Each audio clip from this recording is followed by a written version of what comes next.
Hey there, guys. I am back with my second live stream or live hangout with Votesaxon07, also known as Stephen McCullough. How you doing, mate? I'm not doing too bad, sir, and yourself? Yeah, I'm doing very well. Been out today, but quite some good goodies actually. I might show off in a bit. Yes, that's right. You were telling me. It's all Ghostbusters related. I've got a pop. Maybe I'll show this one first. I got my first ever pop vinyl figure, Shocker. and it's these big, gigantic. Oh, that's class. Yeah, that's the one I have as well. Have you got that one? Yeah. So I'm gonna put that on my shelf later on, and maybe I'll put stuff behind me that I've already shown off, just so I don't have to go back. Not a bad idea. And this, I bought this as well in Forbidden Planet, so I can just use that. What is it? Just coaster? It's like a coaster, you know, for like for cups and stuff. Yeah, yeah. Coaster. Did you ever used to collect the Real Ghostbuster comics when you was a kid? I didn't collect the real Ghostbusters comics. No, I had one of the annuals that I gave to a mate, but it's funny you should bring that up actually, because I have my own comic to show you this evening, Sal, before you go any further. Okay. Which is this. I only picked this up very, very recently. And this is... I've got that one. Yeah, so you know all about it. Ghostbusters Get Real. It's the IDW series by Eric Burnham and Dan Schoening, if I'm pronouncing that correctly. But it's absolutely fantastic. So basically, the proper Ghostbusters, the 1984 Ghostbusters, meet the real Ghostbusters incarnations from the Saturday morning cartoon. It's brilliant. And another one that I cannot wait to pick up as well is Ghostbusters 101. I think the first issue is due out this month, and it's where the original Ghostbusters meet the Answer the Call female Ghostbusters. So it'll be great to see that sort of meeting of worlds. I like to try and get that one as well.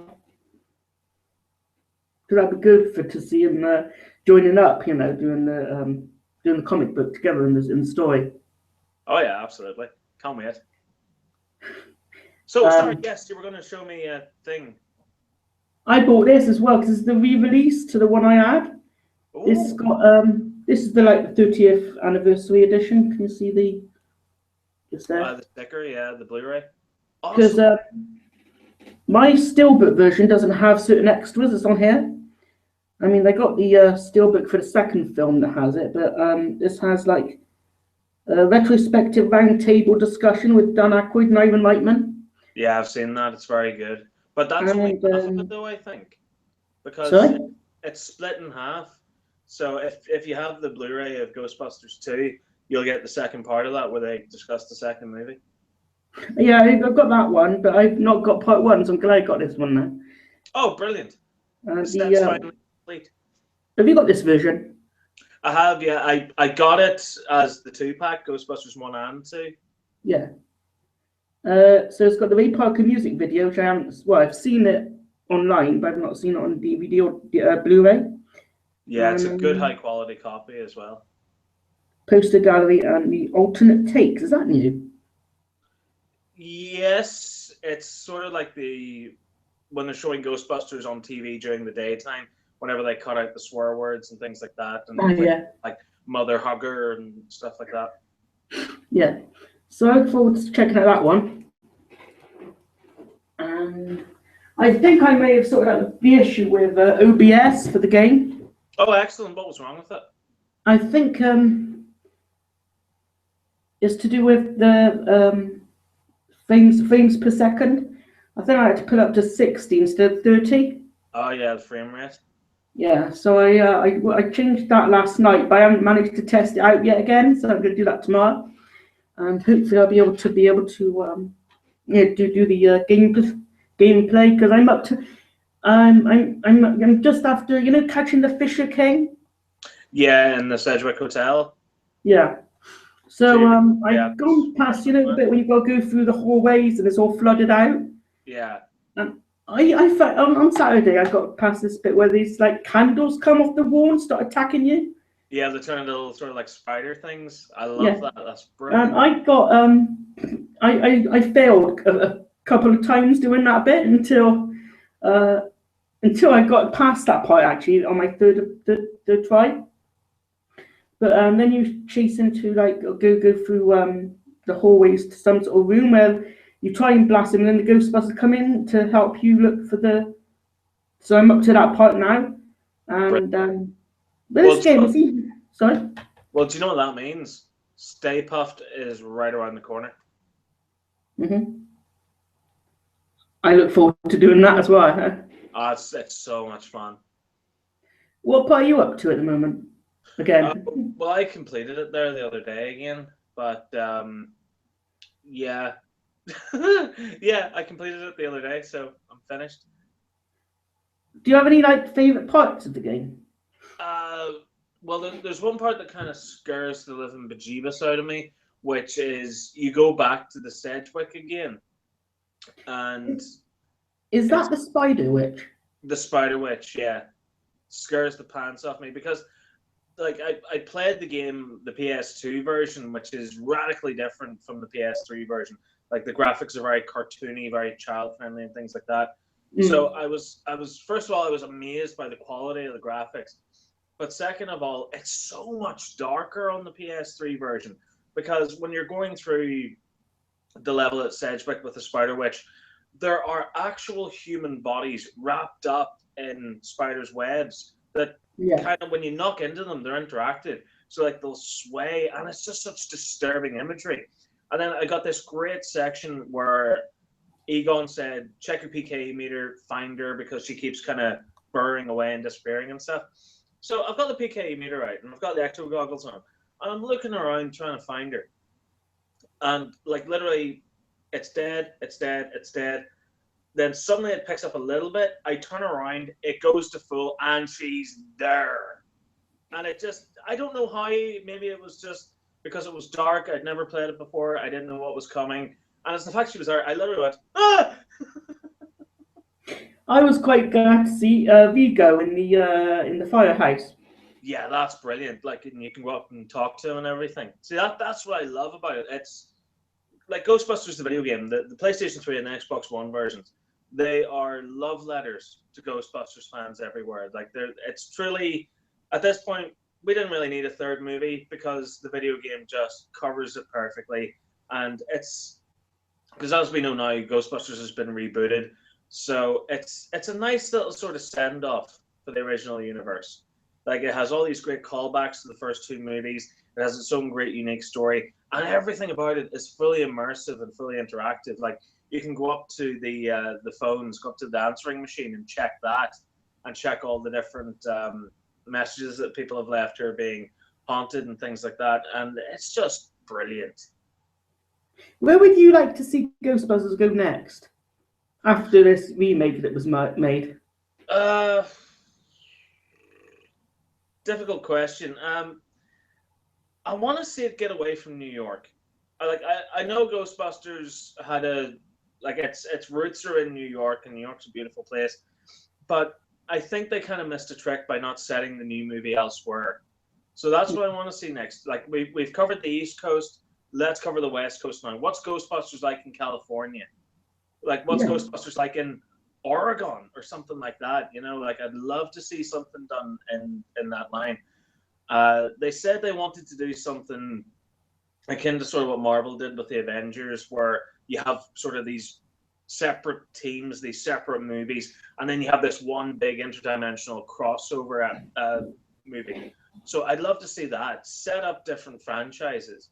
And again, that's something I think they missed a trick on too with the new movie, where had this been set in Chicago, you could have had a cameo by Ernie Hudson as Winston Zeddemore, who is helping the team set up. And then if you do another movie, you could have Peter Venkman perhaps show up, maybe even bring back William Atherton as Walter Peck, and have it turn out that he's actually working for the Ghostbusters now, and he helps the team set up. That'd be interesting. Yeah, just something like that. That would have been brilliant. But because obviously the universe has been 100% rebooted now, it's hard to say what's going to come next. So just a minute. Two Penny Milk's watching. Yeah, he said he'd be watching. All right, Anthony. How's it going? Yeah. Just says, hello, lads. Where was I? I'll go way back Yeah, and play so- with your witch doctor, Anthony. Uh, Go annoy Shane. He likes it. I gotta say this, that my mum loved your the New York tour, the documentary you did. Oh, yeah. Because I mean, she loved the editing. It must have took a long time to make that video. It took roughly about a day. It took Okay. a day. It took a day to edit it. It took 5 days to film and go to all the different locations and stuff. But like the thing about it was, I was so buzzing after I went to New York that when I got up, like when we packed up from the hotel and we were in the taxi on the way to the airport, like I was putting the video together in my head. Like when we got on the plane, I got drunk and fell asleep, in all fairness. But whenever I was getting plane, because it was a connecting flight, so you got the flight from JFK Airport to London Heathrow, and then you had to get a flight from Heathrow up to Belfast again, where I live. So even when I was on the shorter flight from London to Belfast, like I was putting it together in my head. And then we got home, I was absolutely shattered. So I went to sleep. And then the Monday morning after we came home, I was just that sort of, I was still sort of there. I was still in New York in my head. So I Yeah. got the footage and exported it to the computer.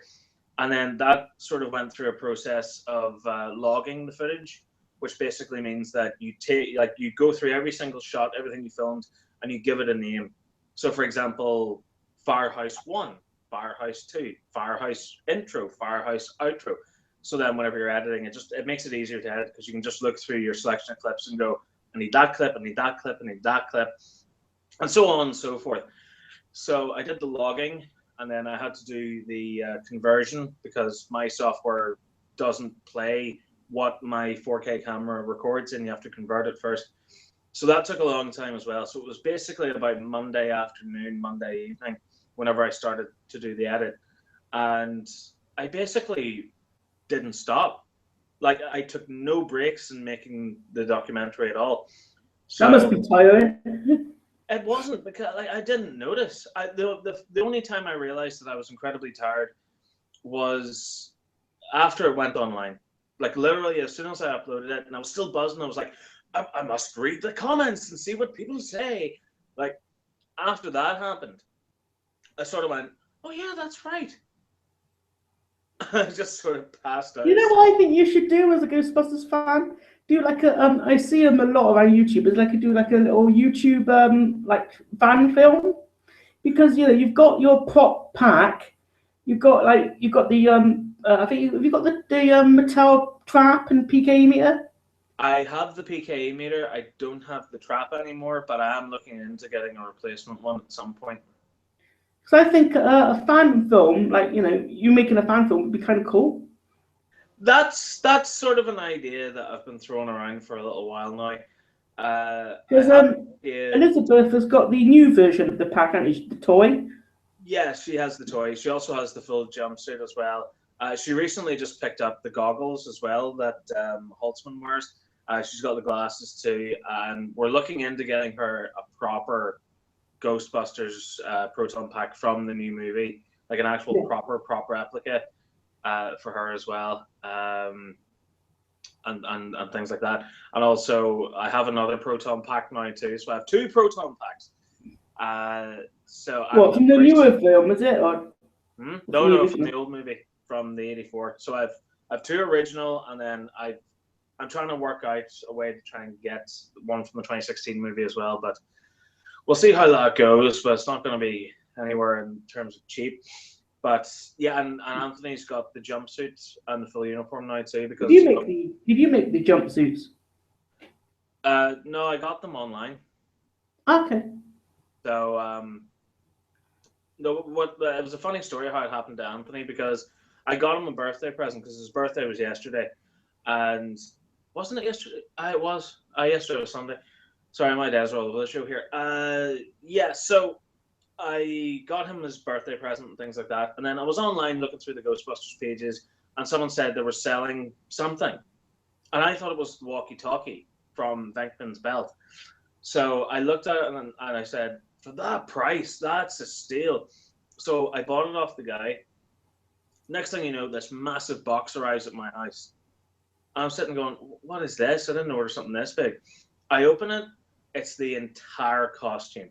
So we're talking boots, belt, jumpsuit, arm patch, everything. Everything's on it. So I'm looking at this going, why was I sent this? And right at the bottom of the box, there was the radio that I'd ordered. So I got in contact with the guy and I was like, why did you send me the full suit? Like, I thought you were just selling the radio. And he went, no. If you look at the post again, it's the full suit. It's everything. So I look at the post again, and what it turned out had happened was, whenever I read the post, there was only one photo associated with it, which was the walkie-talkie. Yeah. I looked at it again and realized that if you pan across, you'll see there's pictures of the boots, pictures of the flight suit, pictures of everything else. So it turned out I'd bought an entire Ghostbusters costume. So I thought to myself, right, well, Elizabeth's got the jumpsuit. I've got a jumpsuit. Anthony needs a jumpsuit. So I boxed it all together. I went on eBay, ordered one of the name tags that you can get personalized and customized, and got it to say Murney. Yeah, and then I got Elizabeth's one as well. It says King. Yeah, you a way to put that on yours? Yeah, there you go. So I got the one that says Murney. It arrived, fortunately, before his birthday. So I was able to attach a patch on the side that says Murney on it. Yeah. And I put all that into a box, went to his house yesterday, and gave him his birthday presents. And he opened them and he went, "Oh, this is amazing. This is great. This is fantastic." And then I went, "Oh, yeah, and I got you this as well, but only on one condition." And he says, "Right, what's the condition?" And I says, "Look, I've got you a ticket to go to a convention this weekend coming, but you have to say yes. You have to say, I will go to this 100%, and then I'll give you this present." So he said, "Yeah, I'm free next Saturday. Let's do this thing. What is it?" So I tell him to close his eyes, which is a bit weird when you think about it, but I could be trusted. So he closed his eyes. I got the jumpsuit out and laid it on the bed in front of him. This is sounding so wrong, but I put the jumpsuit out in front of him and put it out so you could see the Ghostbusters patch on the arm, and you could also see Murney on the chest. And I said, "Right, open your eyes." And he lost his mind. He picked it on and went, "Ah, ah." So, and the best part was, even though it was 100% a mistake that I bought the entire suit, he put it on, it fit him like a glove. It fits perfectly on him. The belt fits, the boots fit, the jumpsuit fits, everything fits. So we're going to go to a convention on Saturday down in Belfast. What's the convention called? It's Belfast Film and Comic Con, BFCC. So the three of us are going as Ghostbusters. There's going to be an Ecto 1 there, and the actress that played Gozer is going to be there. So we're going to get so we're going to get a photo shoot with Gozer while dressed as Ghostbusters, and also a picture next to an Ecto 1. That's going to be good. So it's a pretty damn good week this week, if I'm being honest with you, because it's capped off quite nicely, because you got Anthony's birthday, Robot Wars coming back.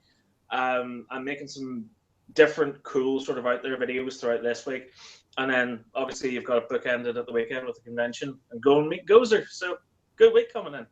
Again, I think the three of you would be good in Ghostbuster fan film. You, Elizabeth, and Anthony. Oh yeah, absolutely, man. I'm chomping at the bit to do something Ghostbusters. I've been trying it for years. In fact, my tester to see if it would work was the top 10 toys video. The bit that I took in the middle to do the tribute from. Yeah. So that was sort of my tester for it. And while it looks all right, there's a few things I want to sort of see if I can do differently with it, with the actual beam. The beam is just stationary and just kind of moves like that, whereas in the movies, it's all over the place sort of a thing. So I'll look into that and what have you, but man, I'd absolutely love to make one, because I've been making subscribers videos for ever since I've been on YouTube, that are to do with Doctor Who specifically. where it's my character, my friend David, and I have the Vortex Manipulator, and we just go to different locations. So I have an idea to do one this year, and God willing, I get to do it, because it requires a lot of spinning plates to get this thing made, because it ties up everything. So all the little plot strands from all the other subscribers' videos, they're all going to be tied together. And I also still need to source all the copyright-free music and stuff, because I can't use anything copyright anymore. So once that's out of the way, How do you get past the copyright thing then? Now with music, you have to use copyright-free music. So it's basically stuff like, for example, if you use like a Beyonce song or a Guns N' Roses song or something like that, that's copyrighted. But whereas if you use a track that somebody's made and put online and said, this is copyright free, I don't want any money from it, you use it in your videos, it'll be like you created the music yourself. yeah. So that's basically what I have to do. But once this subscribers video is over, that's it. The story's done. There's nothing left to tell. So that means that next year, or the year after that, or maybe even 3 or 4 years after that, like, we can go anywhere, we can do anything. So I'd love to do a Back to the Future piss take at some point, because that's Okay. one of my all-time favorite movies. So I'd love to be able to do something like that. And in fact, I was going to incorporate it into a subscribers video that never got made. But Ghostbusters is very, very much high on the list. Like, I'm 100% buzzing for Ghostbusters now more than I've ever been. So I think you'd be good at doing a fan film. yeah, well, like, we've all written our own Ghostbusters movie at one point or another. So like, whether you've written it on paper, whether you've written it in your head, and I have a few ideas. It's just trying to make them work on YouTube and trying to make them work with pretty much little to no budget is a bit of an issue. But I'm pretty sure we could do it. Like, I have this thought in my head, and it's happening more and more as the years go on, where every night after work, I'll get into my car, because I work night shift, so I'm not coming home until it's very, very late at night. There's no cars on the road. It's just me. So I get into my car, I leave where I work. That must be good. You must get, because you get the like rush hour during the day. Yeah, no rush hour, no nothing. It's fantastic. I highly recommend night shift work, especially for insomniacs like me. But no, so like, I get into my car, I'm on the motorway, and I plug in the Ghostbusters soundtrack, and I'm just listening to it the whole way home.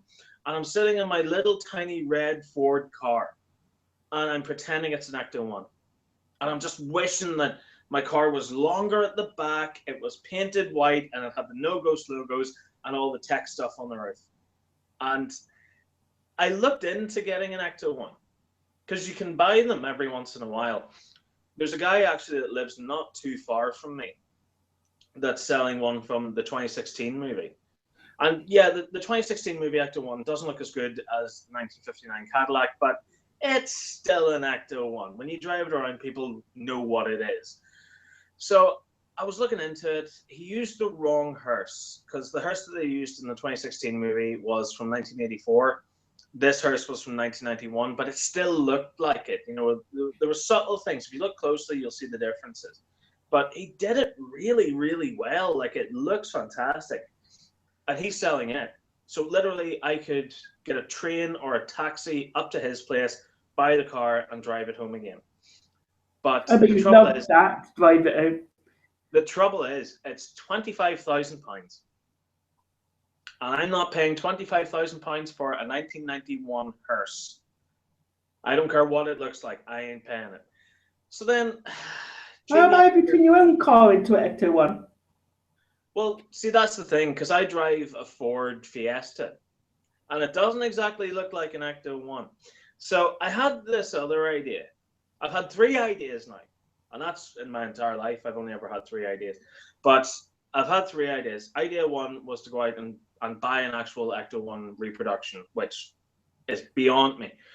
Option 2 was buy a hearse and then do it up and make it look like an Ecto-1.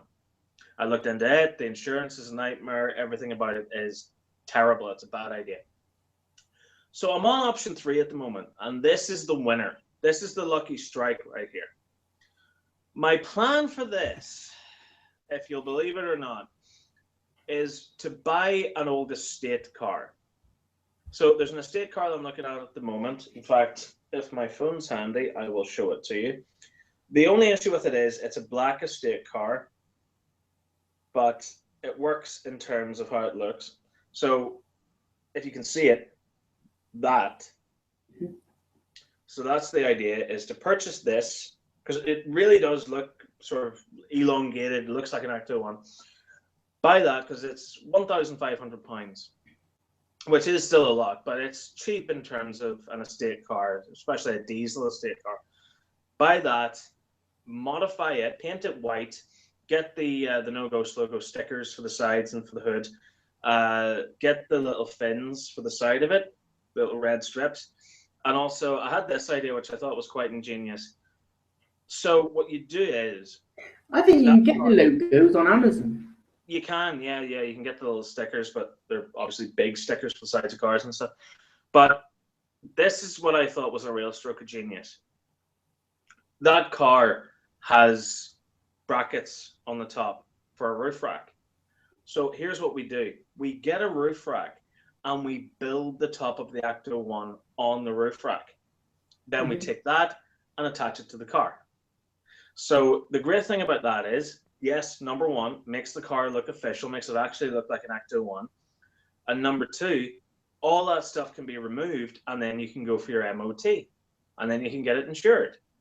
And the best part is, if you put it down on your insurance as for business or for just leisure, it's not something you commute with every day, like the insurance goes down an absolute treat.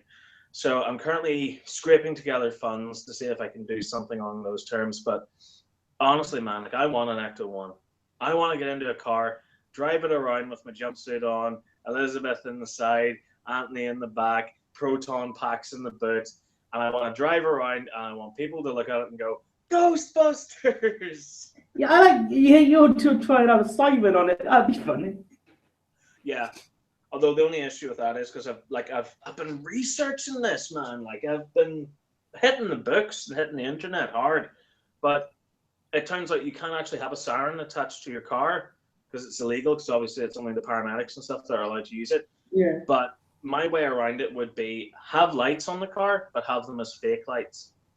So have like the flashing bar light, but there's no actual lights inside it. And then also for the siren, you just basically get a speaker and put it on the roof and then run the little cable down in and into your little jack port so you can fire the siren on and off. But that would only be, like, as I said, conventions and stuff. Because I was looking into it to see, you know, like how much conventions would pay you to bring an Acto 1 or something like that to them. And it turns out it's not that much. So this would purely just be a passion project. This would be just for me. Because, like, I have these great visions of, like, the summertime.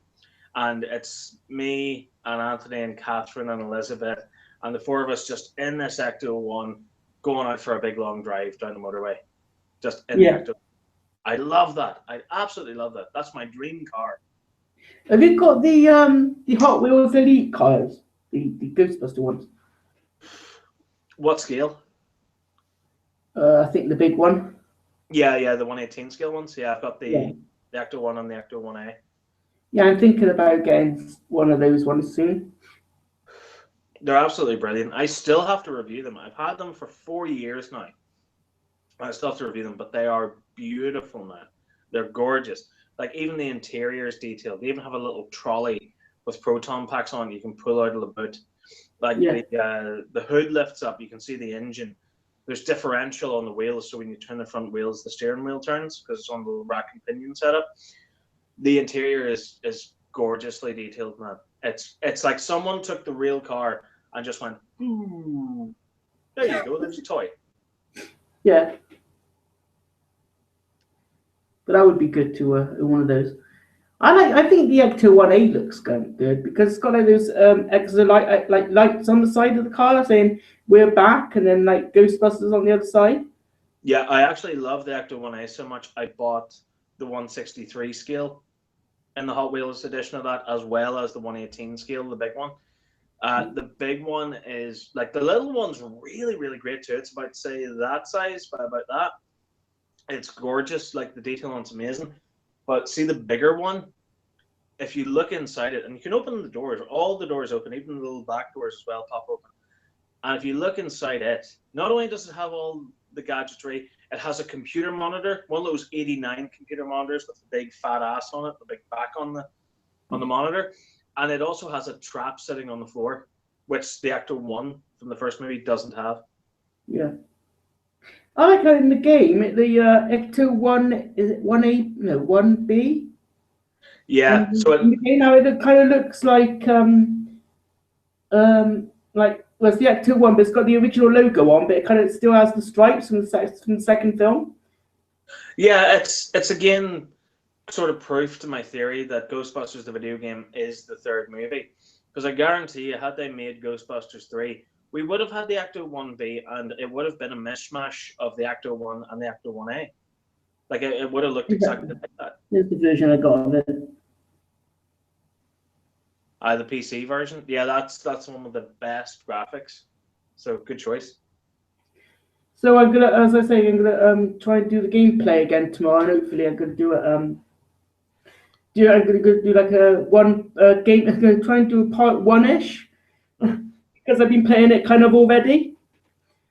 So I'm gonna try and do some like a part 1, and then try and do the rest of the game as well, and then do like a proper gameplay at some other time with the whole game. So yeah, that would be great. I can't wait to see it. Funnily enough, did you know when they were doing test footage for the Ghostbusters video game, this was as far back as 2006, I want to say, because I went into one of my local sort of newspaper shops and I looked at the magazine rack, as I always used to do, and in the gaming section, one magazine caught my eye, and I forget the name of the magazine. Could have been Game Informer, could have been anything, but the one magazine that caught my eye had the cover that was completely black with just the No Ghost logo on it. And I went, what the hell is this? And I bought it, picked it up. And as I was reading through it, they were saying there's a Ghostbusters video game that's in development. And I had some early screenshots from it, which didn't really look too great. But one of the things that caught my eye was the original design of the Ecto 1. And it looked radically different from how it looks in the finished game. It's basically like a Mercedes estate car, like the one that I showed you, but white. And it had this kind of weird sort of, I forgot the name of it now. What do you call that instrument? You know, the one you push in and pull out? I don't know. It's sort of like a harp or something. I forget the name of it. But it had this sort of midsection in it. You know, in the second Jurassic Park movie, the big sort of car that gets, the big truck sort of thing that gets pushed off the cliff. Like, you know, the middle section of it, the way it sort of collapses and bends, the Ecto 1 had that in the middle of it. And it didn't look great, if I'm being honest. It looked very, very weak. But then again, I'm a sucker for the 59 Cadillac that's in the movies. And I'm so glad they went with that decision to put it into the video game. So that's why I'm not a fan of different Ecto 1s. I know it's a bit hypocritical because I'm talking about making an Ecto 1 out of an estate car. But, you know, even still, I'm just not a fan of anything in the media. Like, that's why I'm not a big fan of the new Ecto 1. Because it's just, it's not the 59 Cadillac. I just think that's a gorgeous car. Like, they really knew how to make cars in the 50s. Like, you don't see those great, big, beautiful designs anymore with the fins and the wings and the big grille on the front and those lovely little circular headlights and stuff. So that's why I love the Ecto 1, the original Ecto 1, so much. But you'd like to have a proper Ecto 1 and a Back to the Future DeLorean. Yeah, again, that's something I was looking into as well, but they are wild expensive. There was a fella actually, again, literally up the road from me selling a DeLorean a couple of months back. And I was just sitting going, oh, should I? Like, I have a house to look after, I have everything else to do. Should I just blow it all and buy a DeLorean? And I talked myself out of it. I was just like, no, I can't do this. I can't do this. We've got some questions here. Hey. Well, first one was from Two Penny Milk saying, hello, lads. Then he says, get you. I don't know what that means. That's brilliant, Anthony. Well done. And then he says, no, this is more fun. And then somebody called Seventh Who Vlogs. Oh yeah, I know him. Hey guys, would you like me to spread the link of Yeah. the video? Like, yeah, sure, do that. As many people can watch, that'd be good. And we have the Doctor, the one with the Peter Capaldi picture, Oh yeah. Mr. Cunty Pants.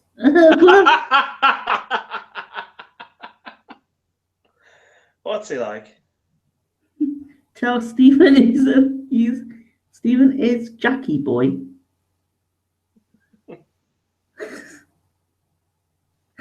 Do you know what that means? Haven't a clue. Stephen, when the hell are you gonna stream again? I'm having withdrawal symptoms. No idea. I was planning on doing one that was going to be. Yeah, because I gotta say, I like your style of streaming. Like when you do it in each room, and you can go between each, like where your computer is and where your toy room is.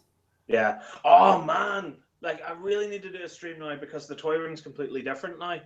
Like it's got little lights and stuff in it and everything. Like, hang on, this will be a world exclusive because I haven't even put this on Facebook yet. Because in all fairness, the collection room isn't 100% finished as we speak. But I have an idea of what you should do sometimes, like do a shelf by shelf tour. well, that's on the cards. Anthony wants to do that, but that's what the room looks like at the moment. See with the lights on the roof. Yeah. So I got those installed recently. So that means pretty much everything had to come down and get packed away so I could move the shelves out to put the lights and stuff up. But once that's finished, like I'd love to do a room tour with the new lighting setup done. But yeah. How long did it take you to how long did it take you to get to the stage you are now with your toy collection and memorabilia and everything? How long is a piece of string? Yeah. About 27 years. I've been collecting since I was a little boy. Like I have toys from when I was 5 that are in that collection. Well, the collecting thing didn't really start until YouTube. Like I did have like a collection, but it was a small collection. And then once YouTube started and people were like, "Are you making more videos? Are you making more videos?" Then instead of doing what I used to do, which was go out and pick up a figure or a couple of figures, I had to collect the whole wave and then do a review on that wave and then so on and so forth. So that's why the Doctor Who section is now bigger than every other section that's there now. But then I sort of caught myself on and was like, oh, well, this is weird. Like no grown man has toys. And then I discovered the internet, where basically everyone was like that.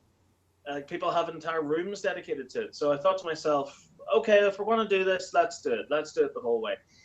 So I set up the garage the way that it's set up now, under heavy lock and key, and like I put an entire collection room together, got all my shelves and bits and pieces like that, and then I looked at some of the shelves and I went, those are kind of bare. So then eBay became my best friend. So I'd go on eBay, I'd find something that was really cool, really awesome. I'd buy it, I'd do the review on that, and then that would go into the collection room. And then the sort of the thing that kind of made me want to do the collection room was a mate of mine, Mark Savage, from followingnerd.com. And when I first met him, like, and the first time I came to his house, he had told me all these stories about how because he's 2 little kids, and his little boy had a friend over for a birthday party, and the friend disappeared, and they're like, oh God, where is he? So they run around the house looking for him, and they find him at the top of the stairs, just staring into this room. Like the door is open, he hasn't went into it, he's just at the threshold, staring at it. And he goes, I didn't realize your son had 2 bedrooms. And he went, what? And he goes, yeah, like your son, he has like a toy room. And I went, no, my son doesn't have a toy room, that's my room. And he went, all these toys are yours? And he went, yeah. So he built this up in my head as this really, really big, awesome thing. And I thought to myself, nah, it's not going to be that big. It's going to be basically a room with a couple of shelves and maybe a flat screen. And it'll be like, your chill out room. It'll be your hanging out room, pretty much like what this is. Like it'll have a sofa, a TV, a rack of DVDs and Blu-rays, and it'll have a couple of toys here and there, and that's how it'll look. Well, then my jaw just dropped when I first saw it. Like, I went up the stairs, I stood on the threshold, he opened the door. It's like a toy heaven. There's toys hanging from the roof. Like, it's these big, massive display shelves, and they're packed with figures. He's got toys still mint in their box on top of toys still minted in their box. And I stared around this room in wonder, and I just went, someday, this will be me. Someday I'll reach the stage where it's like, I have a room. Never mind the fact that I have anything else. I have a room filled with toys. And I'm at that stage. Do you have like a say two separate collections, say one for DVDs and one for like toys, or is it all together? No, actually, my DVDs are in this room. They're just, well, that's my Blu-rays in here. I have a spare bedroom that Anthony will sleep in from time to time, where it's starting to turn into a shelf room now, because there's two shelves in there now, and one has all my old DVDs, because pretty much everything that I had that I cared about is on Blu-ray in this room now. But out in the garage itself, it's all toys. All of it's toys. What room are you in at the moment? This is my sort of chill out sort of zone. So if I turn it there, there's my Blu-rays there. Yeah. And then behind me, if I move my head, that's the cabinet that has all the prop replicas in it. Mm-hmm. So this is over in the house. So there's a separate building out there, and that's the garage, and that's where the madness is. Because I had this great idea, because I hopefully anyway plan to live in this house the rest of my life. Like, I plan to get married and have children and what have you. And whenever people come to visit my house that think I'm a normal person, because I can do an impression of a normal person very, very well. Like, there's talking and everything. It's fantastic. But like, whenever I bring people back to my house, I want them to walk in and go, what a lovely home you have, Mr. McCullough. This is quite wonderful. I like what you've done with the place. The decor is marvelous.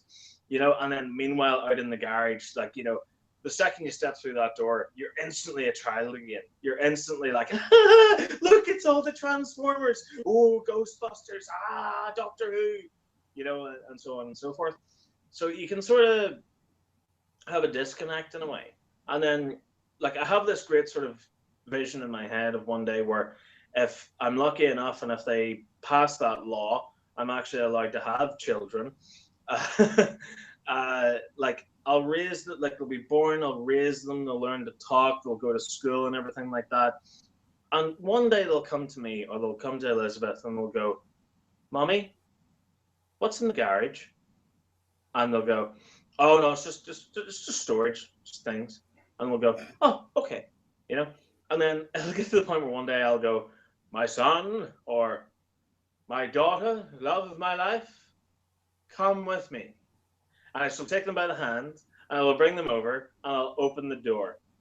And it'll be like that scene in Willy Wonka and the Chocolate Factory, where they push open the big door, and like the music plays, and they walk in, and there's the chocolate room. It'll be that, except with toys. I think that'd be a good memory for you, that. Yeah, and I'll start singing everything. Come with me, and you'll be in a world of pure imagination. Which version of that film do you prefer best, the original or the remake? Oh God, no, original. Gene Wilder, man. Yeah. Gene Wilder is responsible for the way I smile. How did he get on at the Robot Wars?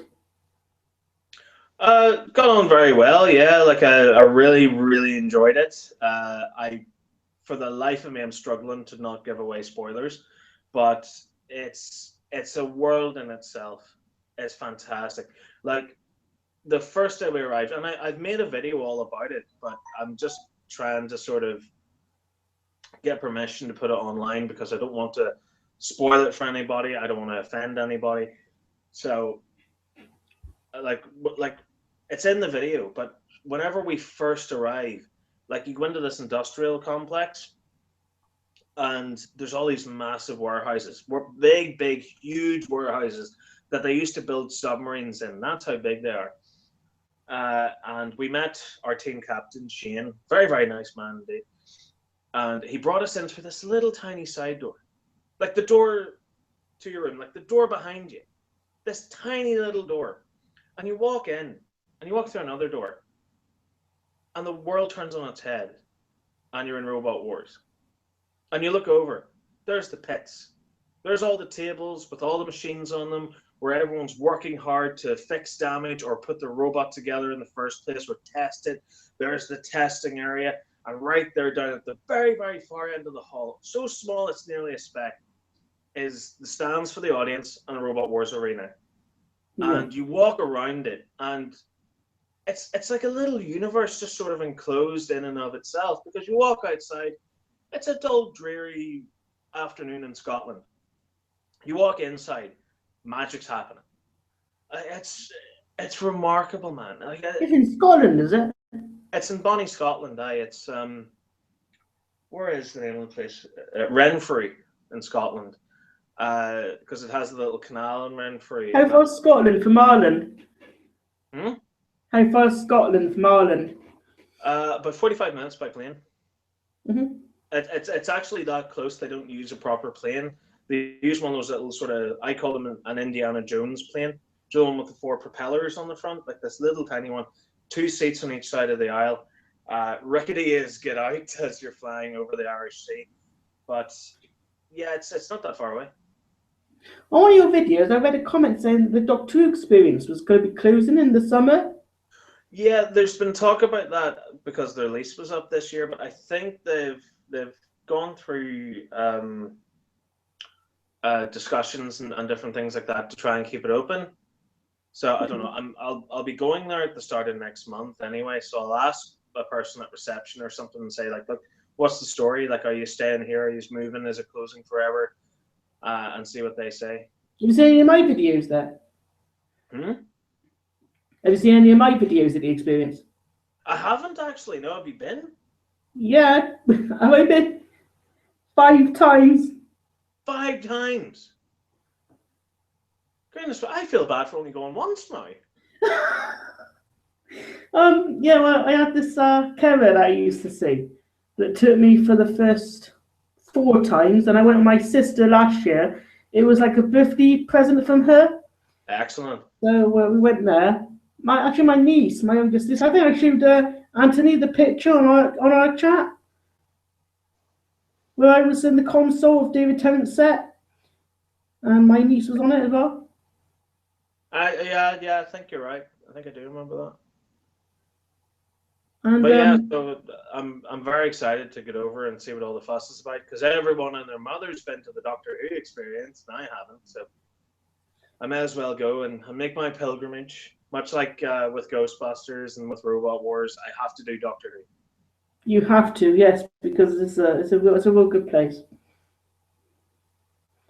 And you got all of the previous console rooms, and I think you'd have to go to that, and all the old, it's all old classic stuff and new stuff. So I think you'll enjoy it. Excellent. Yeah, I'm really looking forward to it. So I'll be doing a couple of days in Cardiff. So I'm going to go to the Roald Dahl Place, which is just across the bridge from it, just across the harbour, and different sort of places like that around Cardiff. I'll see how much filming I can get done, and I'd hate to walk into the Doctor Who experience with a video camera and just everyone's like, no filming, no, you can't.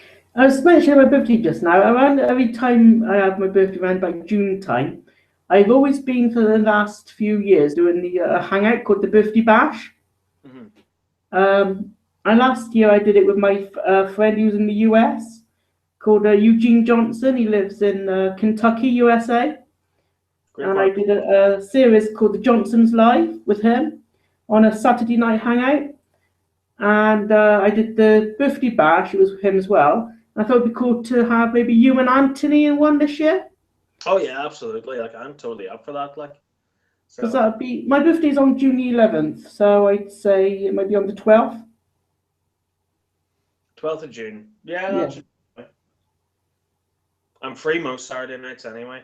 because nobody wants to go out with me. But but yeah, no, I am. I'm usually free Saturday nights, so that should be good. Okay. Yeah. What did you have a good birthday as well? Because you're part of going to New York was for your birthday, wasn't it? It was, yeah. Man, I had an amazing birthday this year because usually my birthdays have always been sort of quiet, low key affairs. Like I had a great 17th, I had an awesome 19th, I had an awesome 21st, and then ever since then it's just sort of been, you know, you go on Facebook and everyone's like, "Happy birthday," and that's it. So this year I sort of went, "Come on, let's do something, man. Let's just get out here. Let's have some fun." So like I proposed the idea to Elizabeth and she went mental for it. She was like, "Yes, Ghostbusters, let's do it." So we're very lucky enough to get cheap enough flights, cheap enough accommodation, and like we couldn't really get it on my birthday, so we got it as close to my birthday as we could. I didn't care. Where did you stay when you was in New York? I stayed in the Jolly Madison Hotel, which is literally slap bang in the middle of everything. So you go around the corner from the Jolly Madison, there's the New York Public Library, there's the bank that they used in the first movie. You literally walk a couple of blocks up, there's Trump Tower. Just down from it, there's Rockefeller Center. Round the corner and up the block, there's Times Square. You go past Times Square, there's the fountains they filmed at. There's a subway station literally right around the corner from the hotel. You get on that, you take the subway up, there's the university. You take the subway down, there's the boat to get over to the Statue of Liberty. It was literally part of everything. That's one of my desires as well, is to go there. And lastminute.com. Get on it, lastminute.com. Like, as long as you're prepared and your bags are packed and you've booked time to go away, book it for the following week. Because that's what we did. Like, literally, we booked New York a week before we left. And it was cheap as chips. It was so cheap compared to how it usually costs to get over there. Yeah. It was frightening how good it was. Like, the plane even was amazing. Like, I watched Captain America Civil War in my seat on a screen that was on the back of the person's seat in front of me. You could play video games on it. You could watch a little sort of tracker of where the plane was, like over what part of the ocean it was, how close were we to New York and stuff. I had an absolute blast. Like, I recommend it to anyone. And like, even New York City itself, as I said in my video, it's for more than just Ghostbusters. Like, sure, you go there, it happens to be where Ghostbusters was filmed, and you go to all these great locations, but just New York itself, like in our hotel room, if you look out the window and up, you can see the Empire State Building. It's brimming, it's teeming with life. You walk out in the streets, there's always people there, no matter what time of the day it is. Like, shops stay open till 1 a.m. Like, and I'm not just talking about bars or off licenses or things like that. I'm talking about the Disney store. The Disney store in New York City in Times Square stays open till 1 a.m. There's always life. There's always traffic. There's always people. It feels alive. It truly feels like a city. Because you know, when you went in the first reading room of the New York Public Library, in your video you went to go like that on one of the tables, and it kind of looked like you was actually in the movie because it's kind of the camera was positioned as it was in the film. Yeah, we tried to sort of map out and try and get the same sort of shots that we could for the majority of the stuff. Like, whenever I filmed across the road from the firehouse, I tried to line it up to how they filmed that in the movie, and different bits and pieces. But yeah, like, the library was fantastic. There's a little sort of, I don't know if you'd call it an Easter egg because a lot of people have picked up on it, but in the library itself, whenever I do the shot where I'm walking along and I stop and I bang on the table, if you look at the guy sitting in the seat in that sort of area, he actually looks up and goes, "What the? All right, Ghostbusters," you know. So it's oh man, it's just, you can't. There's no words. There's literally no words.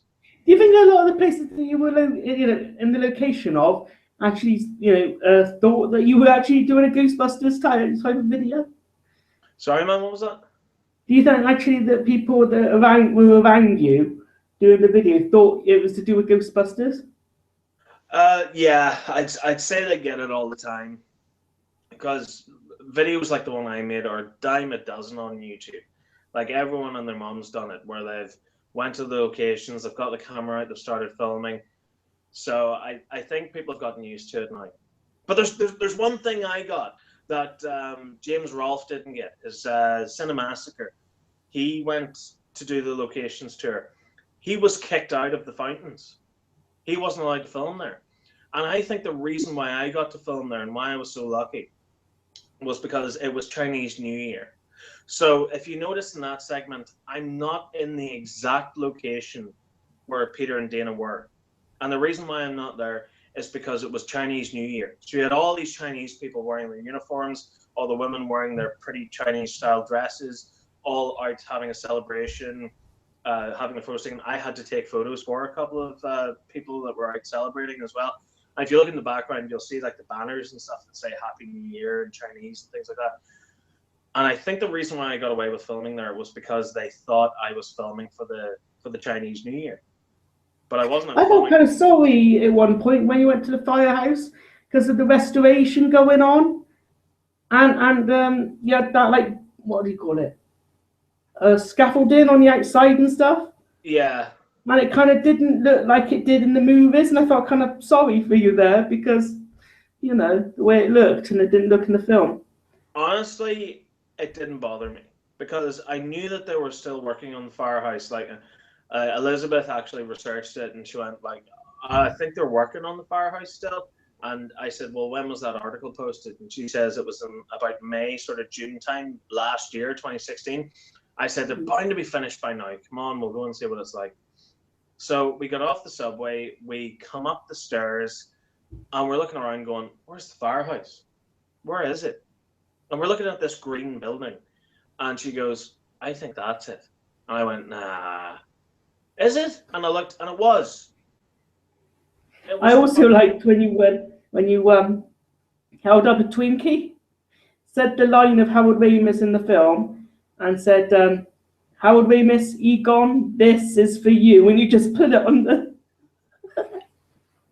That took 3 attempts because they were still, like, obviously they're still working on the firehouse. They have a construction crew that are in it at the moment.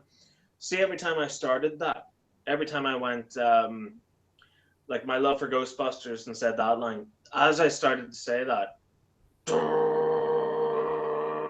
was coming from inside the firehouse. And that stopped. And I went, okay, let's try that again.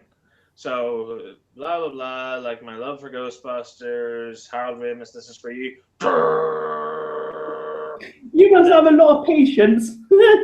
Well, you have to with things like these. But Yeah. so about 3 or 4 goes later, I finally got the shot right and I was able to put the Twinkie down and bugger off. But no, that's something, like, if I was going to go to New York for one thing and one thing alone, it would have been to pay my respects to Harold Ramis at the firehouse. Because I've seen the pictures and there's even still, like, insignias and scribbles and bits and pieces, even on the scaffolding, where people write R.I.P. Harold Ramis from such and such from somewhere in some place.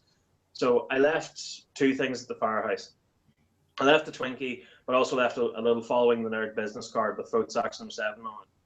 So I left that actually at the firehouse because there's stickers and stuff on the scaffolding as well that unfortunately I didn't get to put into the video because guess what? Didn't talk about them, so that footage was useless. So, like, it's sort of all on the scaffolding, it's on the walls, it's everywhere. The 2 murals that are outside the firehouse as well look absolutely gorgeous. And it's just, like, because the firehouse, we didn't go there on the first day. The video itself, like the one that you see, is technically out of order. Well, it starts with me in the collection room, which was filmed before we left, and I used that as a teaser trailer.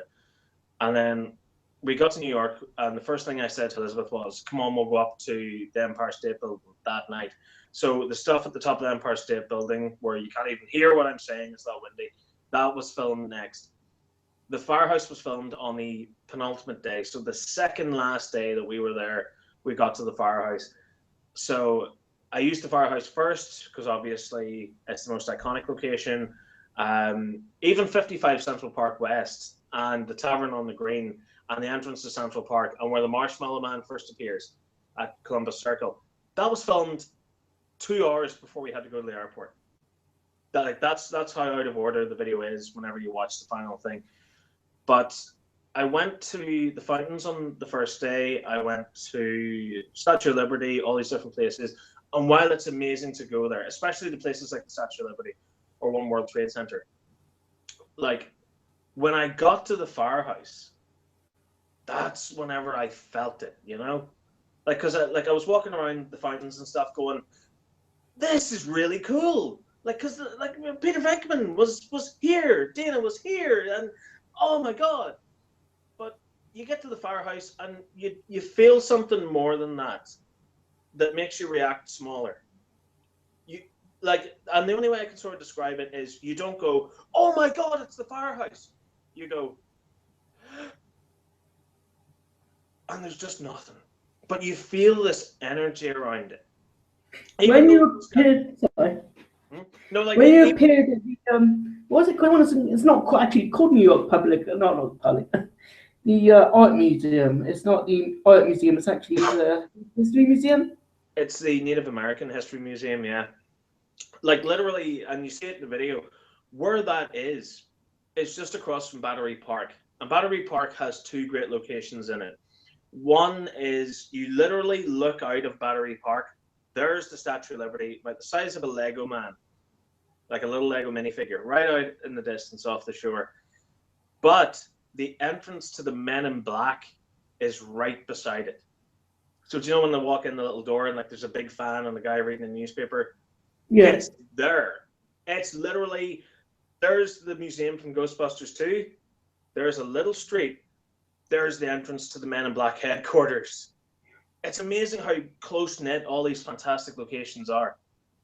But like I was saying with the firehouse itself, like whenever you first see it, even though it's covered in scaffolding, it's that area, it's that location. And you feel like you've stepped on hallowed ground or something. And just this energy hits you.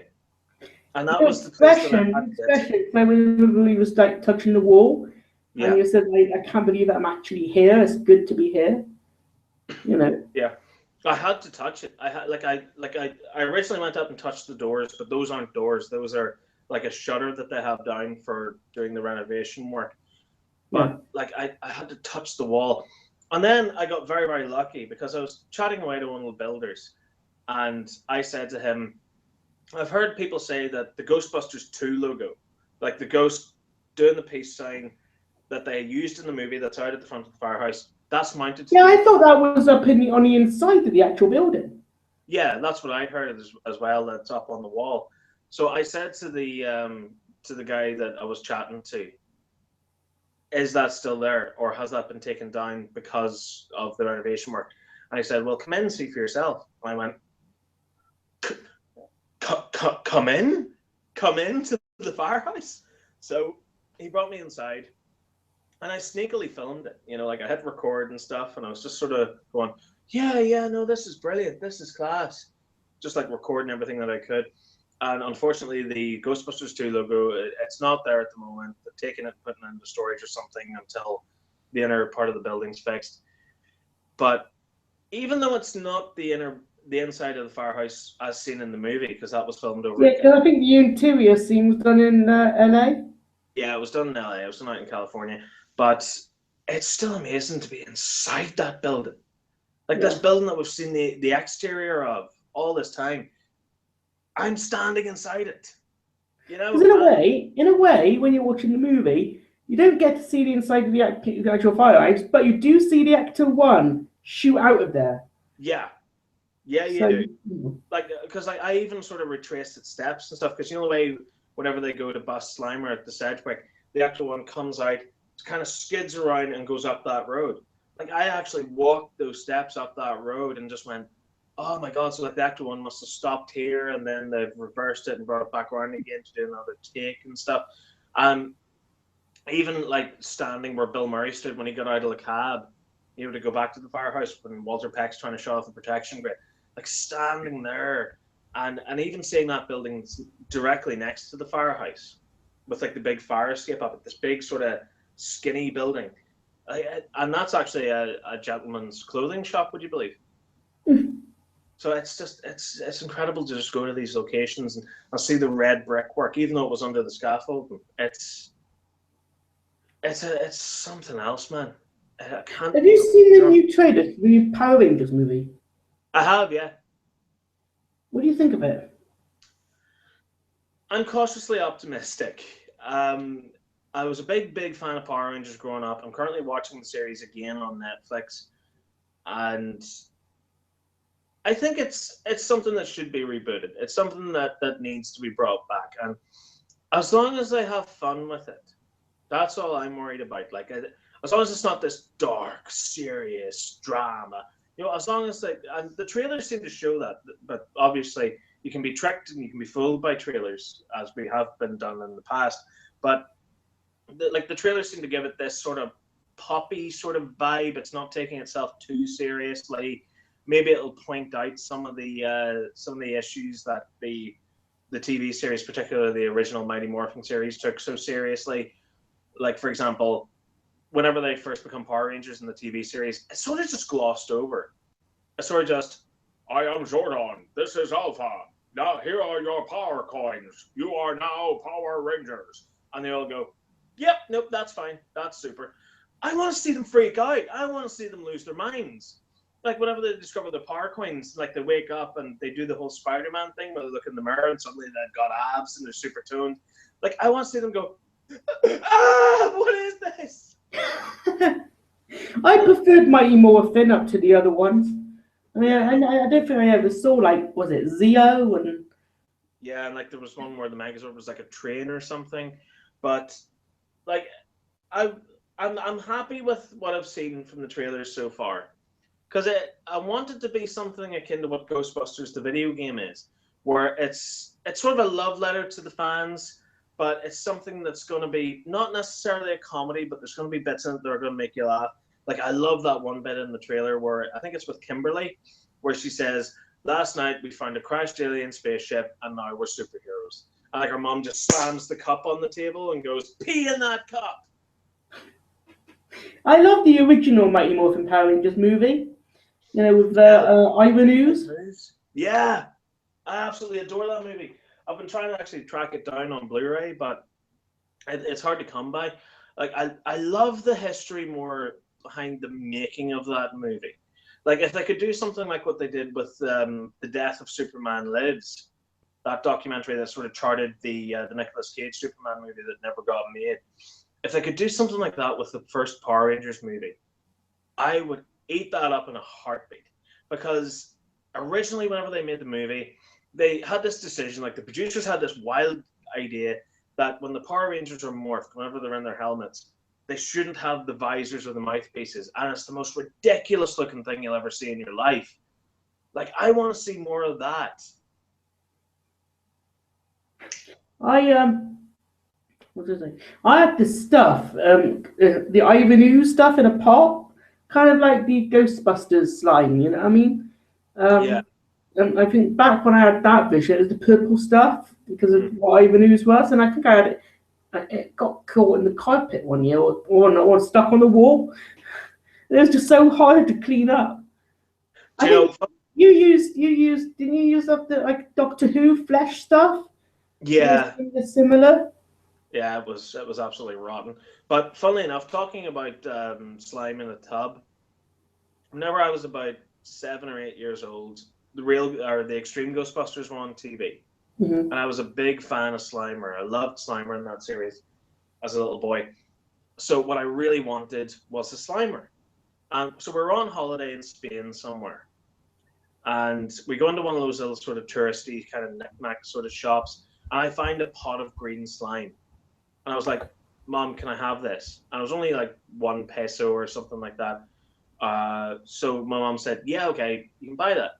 So I got it, brought it back to the hotel room, and I brought my little Ray figure with me. And I sort of like put him in the slime and stuff, and ha ha ha ha ha. And then on our last day there, I decided to take the slime out of the tub entirely. And I threw it on the wall, and it just went thunk. And it just stuck to the wall, and it wasn't coming off.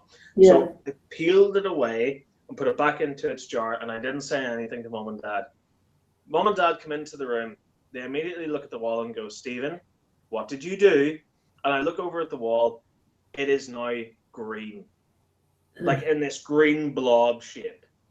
There's no slime on it. It's been on the wall for a short amount of time, but it had been on for long enough to dye it green. It was kind of residue, did it? It left residue, yeah. If you had a PKE meter, it would be going wild, you know? Like what is this? What was left here? But yeah, so like we got the hell out of there. We didn't say anything to the hotel, and we're just like, oh God, they're gonna kill us. I just remembered another memory from my childhood. Back to Ghostbusters 2 though. Now with this, you know what? In the courtroom scene when is it Judge Wexler? Is that his name? Yeah, Wexler. And he starts to raise his voice, and the slime in the jar that they captured from being underground when Radio was under the city, it starts to bubble with his voice because, of course, it's mood slime, so it's gets worried or scared when he shouts. Aye. And when just before the Scolari brothers comes out of the jar, as a kid, I was always wondering, how does it bubble? Can I imitate that? Can I copy that somehow? Because I liked how it looked when it sort of exploded and then they come out. So I did this, but I should have never done it because it was a silly thing to do. You know, like washing up liquid. Yeah. It was kind of that's green and not pink like it was in the film. But I wanted to still imitate it in a way. So I put wash up liquid into like a bowl, filled it with water, and add a straw to try and blow bubbles in it. Yeah. Instead of blowing, I sort of sucked it instead. So I actually drank washing up liquid. And I think what a stupid thing I did there as a kid. I drank washing up liquid because I was trying to make it bubble like the ectoplasm in Ghostbusters 2 in a jar. I guarantee you, had I done that, my mom would have walked into the room and saw me with the straw in the washing up liquid and just went, "I always knew there was something wrong with you." John, the boy's finally lost it. He's drinking washing up liquid. Call the men in white coats. It's happened.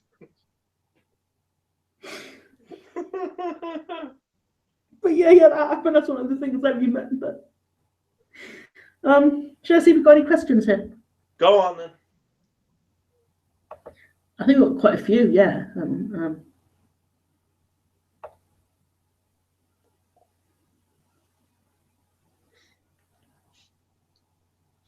Where did I read them earlier? Did I read this one? Stephen, when the hell are you gonna stream? Oh, that was the last one I read, wasn't it? Yeah. And then after that we have It Was Gaming Labs. I don't want to. Baton and accordion. The new Ecto 1 isn't bad, so bad to be fair. That's from the doctor. It's not. Yeah, now that I've gotten more time to get used to it, it's all right. It's an okay car. It's me, Stephen. Let me out of the shed. That's from the doctor. Is the doctor in your shed? Right?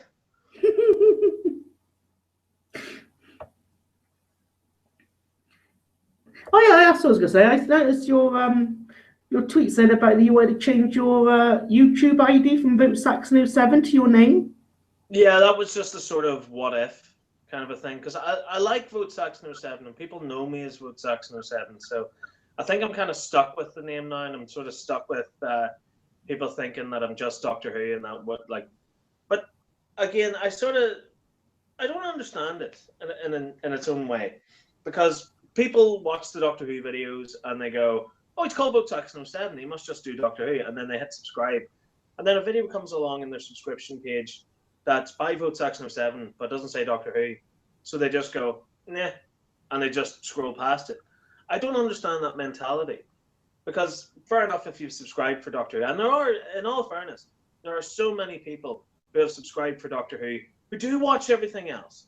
Or, for example, with Robot Wars, someone messaged me recently and said, I originally subscribed for Doctor Who, but it's actually you that got me into Robot Wars. Your enthusiasm for it, your excitement for it, made me want to check it out.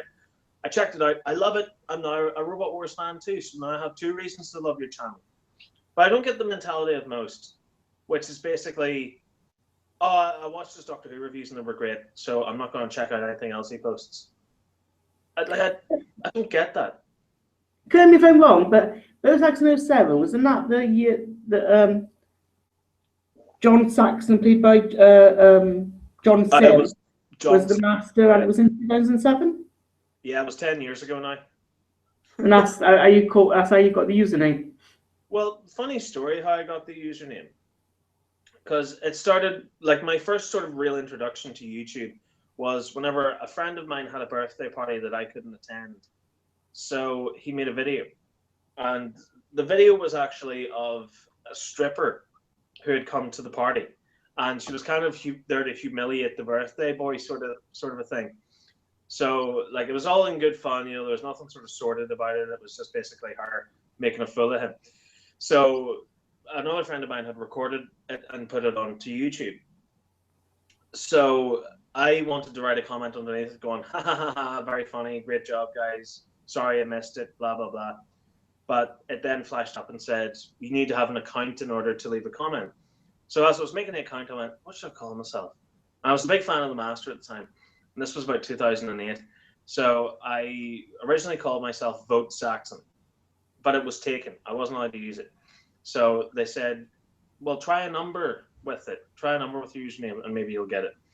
So I originally sat and I thought, should I call it Votesaxon08 because it's 2008? And then I went, or should I call it Votesaxon07? Because 07 refers to 2007. That's the year that episode came out. Mm-hmm. So I call myself Votesaxon07. And I like the name Votesaxon07 because there was something sort of symmetrical about it, because the V kind of goes in at an angle, the 7 sort of comes out at an angle. So it has this weird kind of symmetry to it in my own special brain kind of way. So I ended up calling myself Votesaxon07, and the madness just erupted from there. It's a good name. I think so too. I like it.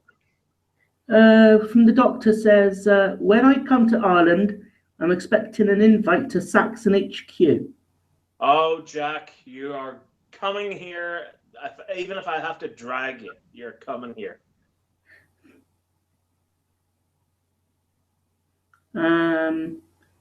He says also, it took a lot of hand jobs to get all of that stuff.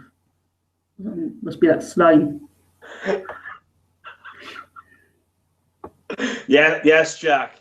There are many jobs for many hands to get that off the wall, I'll tell you. I thought no man has this much of a cunty personality. As much as me, and then I...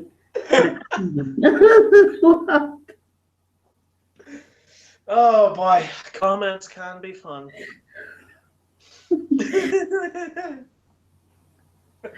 He's funny. Oh yes, Jack's a funny man. Does he have video? I'll check his channel. Don't think he posts anything really that I'm aware of. There's toys having from the roof. What? There's toys having from the roof. Are you sure this isn't a sex dungeon? Yes, that's exactly what it means, yes. Never shove a Buzz Lightyear up your arse. I learned that the hard way.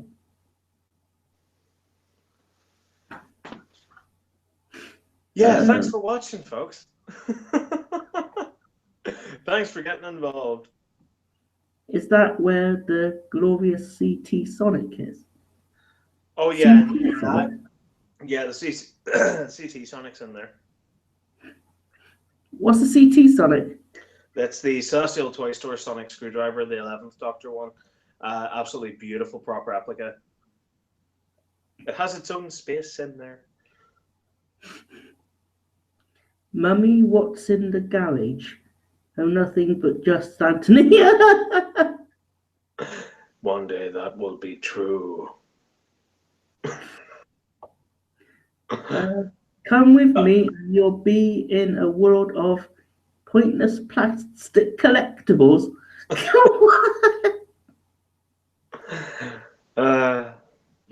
It's funny because it's true. It's been saved-ish. Saved-ish.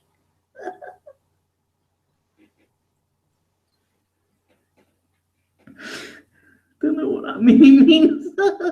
I have no idea.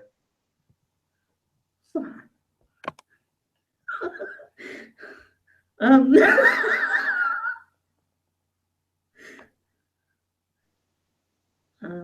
I went once, almost broke a bit of TARDIS set from series 7B.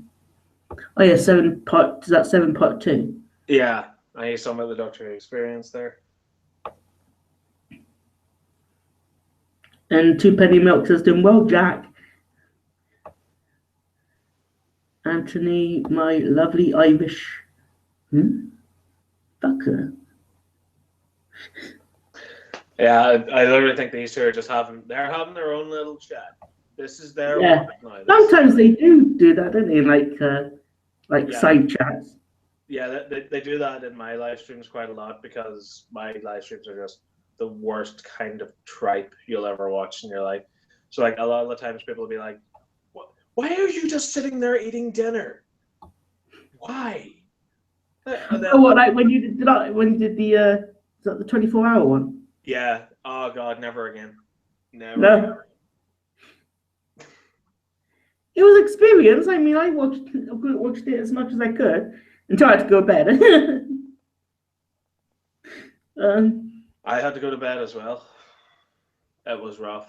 Like, thank God for Anthony and Catherine for keeping it going, man. Because didn't you say that Elizabeth had to wake you up the following morning? No, it was Catherine. Catherine came over from the garage, knocked on my my bedroom door, and I sort of woke up and then fell asleep again. She knocked on it again. I sort of woke up, but I didn't answer her. So I put on the live stream and I was watching them, like as I was trying to sort of wake myself up. And they went, I think we're just going to end it. We're just going to end it here, folks, because we're knackered. We need to get to bed. And I went, oh no! So like I got up, got dressed as quickly as I could, ran out to the guys, and was like, guys, I'm here, it's fine. So yeah, what do you think your next live stream would be? You don't know yet. It's whenever it is. It's whenever we have the time for it. Because my original.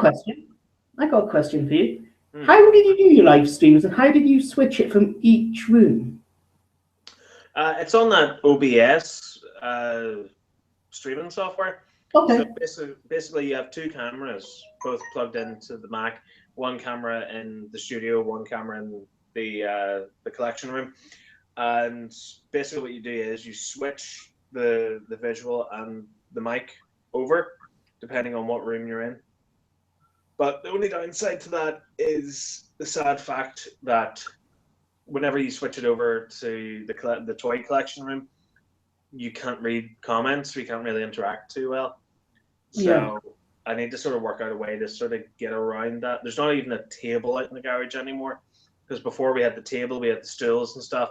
But Anthony ended up breaking my table and used half of it for his Robot Wars arena. So because there's no room in there for a table anymore. It's all shelves. There's nothing but shelves and a seat that I'm going to get rid of. So if you want a seat, get in touch. I saw Anthony's mini Robot Wars episode 1. God, it's brilliant, isn't it?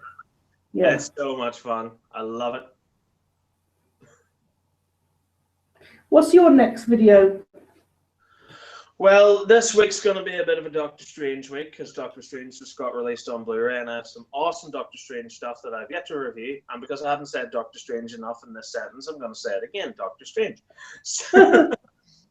So I have the Marvel Select figure, which is actually on the top of that shelf, just right behind me there. If you can make it out, you probably can't.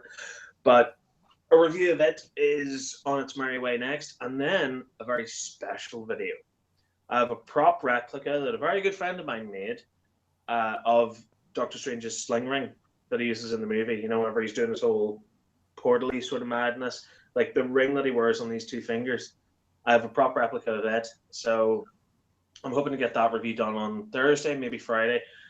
But it's trying to juggle so much stuff, you know, because like that's why I hate sort of like promoting videos and going, guys, next week I'm going to be reviewing this, or hey, look out for this video in the next coming weeks.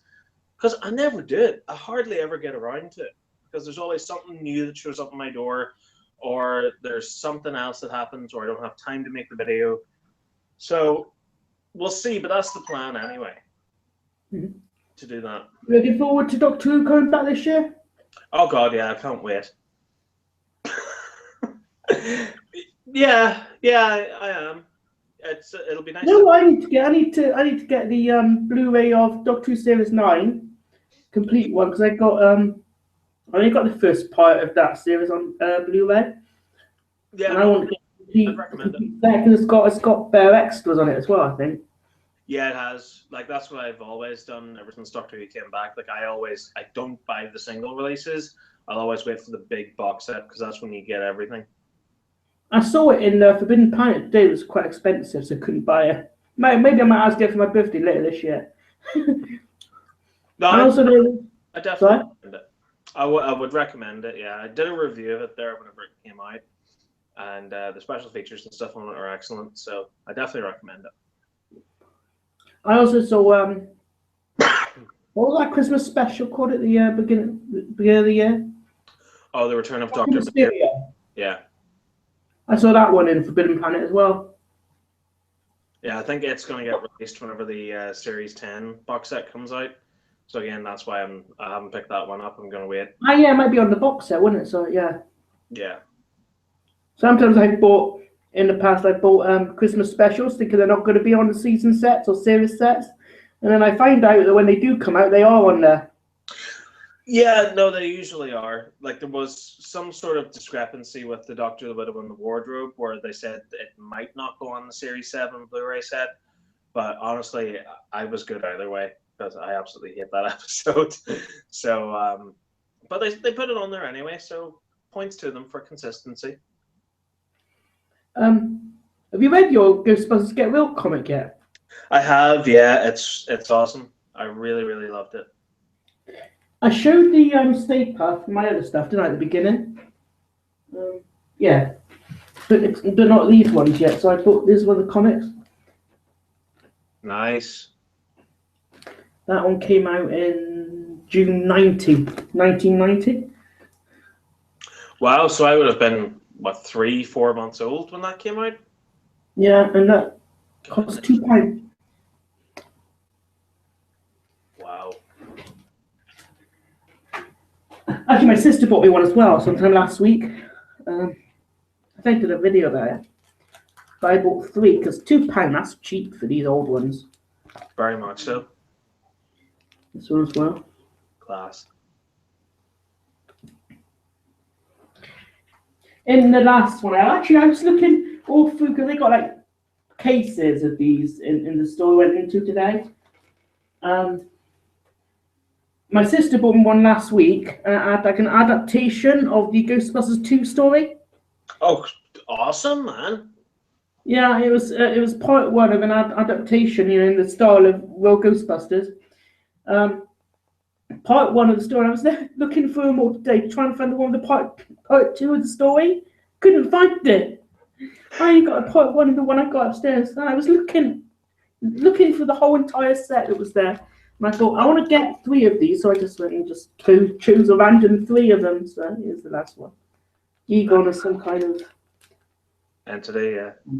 I'd try eBay for the second half of that comic. Yeah, I'm going to try to. If I can't find it in the store like I went to today, I'm going to try and search like eBay or something. Yeah. Because an adaptation, like a real style in a Ghostbusters style, real Ghostbusters style comic book. It's good. Well, you can like yeah, the like lines out of the film. You can read when you read the story. You can tell it's like World of the Psychic when Peter was talking on the TV show bit.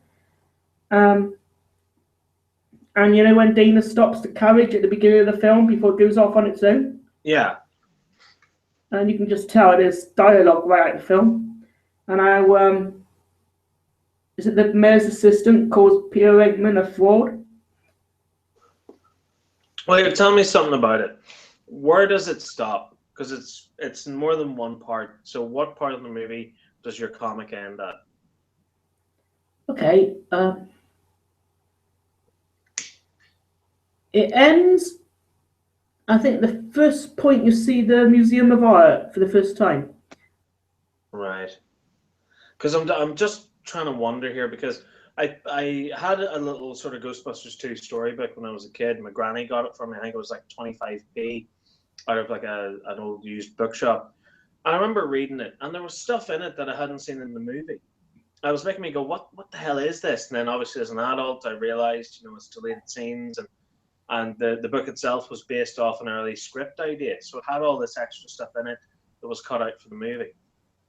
So it had things in it like after Ray gets possessed by Vigo, or sort of semi-possessed by Vigo in the museum, and he's driving the Ecto-1 like a madman. Eventually it crashes. And they shot stuff for that. And you see it in the montage in Ghostbusters 2. Like, the scene where like Venkman's kind of going like that. Yeah. Ecto-1 stuff. That's all part of Ray's sort of crazy rampage. And you see like the light turn red and the Ecto-1 kind of screeches around. They could add that as a proper deleted scene, because that would have been good. They didn't. There's a lot of Ghostbusters and Ghostbusters 2 deleted scenes that have yet to see the light of day. Like, funnily enough, Ghost Corps, the new division at Sony Pictures that was set up for the new movie, they actually posted a picture of 3 old VHS tapes, and it had stuff written on it like extended Sedgwick scene, and there's one tape that just says Bill Murray. So there's a lot of little Ghostbusters golden nuggets that are hidden away at Columbia Pictures that have yet to be discovered. I think out there somewhere is basically another Ghostbusters movie. Like there's that much footage that they shot for both films that weren't used. Because back in the day, comedies were short, and Ghostbusters was classified as a comedy and its sequel. So they were always about an hour and a half long.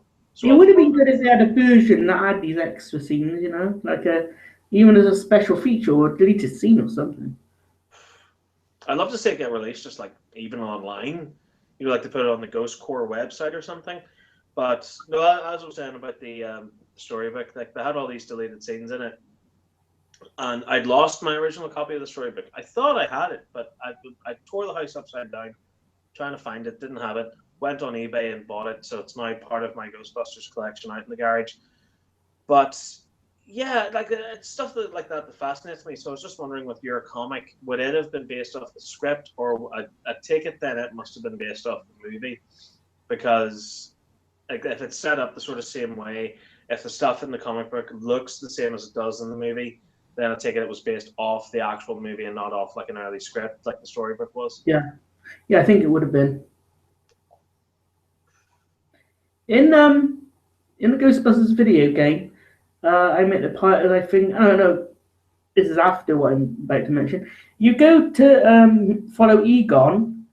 Yeah, I thought you were actually going to be going with Egon to capture the Fisher King, but you get separated because of the Fisher King throws stuff at you and he blocks the way. Yeah, you're halfway up the stairs, so you're the one that got to go on your own. Yeah. Or Rookie, you play Rookie, don't you, on the game? You play that character. Yeah. The new recruit. But Egon got to go back with the other ones because Egon can't get past or anything. So, and that's when you're on your own to capture those or destroy those candle spider things. Then to get to the stage I'm at now, which I'm in this kind of room, and I got to get the. So the bit after that you said earlier was the Stay Puft bit. It is, yeah. I was thinking I read the Tobin Spirit Guide book, and it mentions about the Spider Witch, and I was thinking, is that after you get the the Fisher King. I thought No, that. that comes way later on in the game, because like after Sedgwick, you take on the Stay Puft Marshmallow Man, then you go to the museum that's in the opening prologue, and then I think you have to go back to the Sedgwick Hotel next, and then there's a cemetery level and different bits and pieces. But it's when you have to go back to the Sedgwick, that's when you encounter the Spider Witch. What's your favourite level? Do you have a favourite level of the game? I love taking on Stay Puft because of the way it's set up. Because he's doing what he did in the first movie, where he's climbing the building, but they put you on a cable, so you're actually leaned over. Yeah, I thought I saw some gameplay. 'Cause I saw other people's gameplays to try and sort of find out about the frames per second thing for OBS. Yeah. So I was watching quite a lot of other people's gameplays before I can actually make my own. Yeah, I saw some, and it was like he was hanging off like some sort of thing to capture or bust Stay Puft. Yeah, no, I love that level. That's a fantastic level.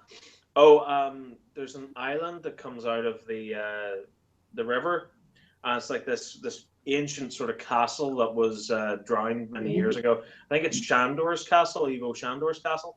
Yeah. And the level design is just gorgeous, man. It really looks like this old castle that's been under the sea for years, and it has like all these kind of like sea type plants and stuff growing out of the brickwork. It's amazing. But well, it's like my favorite mission, my favorite level from the game. Do you bust Stay Puft? Do you just blow him up? Hmm? Do you bust, like, do you trap Stay Puft, or do you blow him up? You pretty much knock him off the building, and he lands on the ground and just kind of splatters into marshmallow. Okay. Kind of like the first film where they all end up having, like, in real life, shaving foam all over them. Yeah. I mean, I wonder how long it took to make all the messy scenes in Ghostbusters. And its sequel. I mean, like, you know, when they in the making of, when they got to come out the sewer and they're dripping with that pink stuff, and also in the second film, it was all shaving foam, but actually used a whole lot of stuff for the scenes. Yeah. I have a clip from the Ghostbusters Cleaning Up the Town documentary that I watched recently, and there's a small segment where they're talking about Ghostbusters 2, and Harold Ramis is talking about, you know, the scene where they come up from the manhole at the museum and they're covered in slime and they start fighting with each other.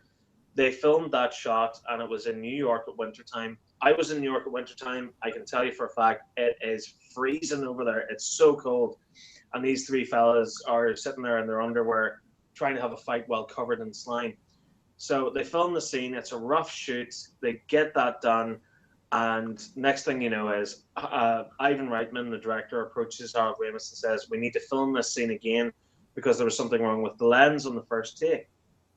And Harold Ramis said, "Really? Are you serious? Are you kidding me? We have to get into our underwear and go out and do this again?" But they went out, they did it, they sort of tried to enjoy themselves, but it was the fact they kept getting covered in slime was the big issue for them. I always watch it thinking, what on earth did they use in this movie for this stuff? Because it didn't look very nice. It's do you have the new Ghostbusters movie Answer the Call on Blu-ray? Yeah. Well, if you watch the special features on it, they actually show you how they make slime. I forget the exact recipe, but it's not pleasant. I think there's something called Methasol. Yeah, Methasol. It's pretty much what they used in the original. And it's like some sort of food thickener.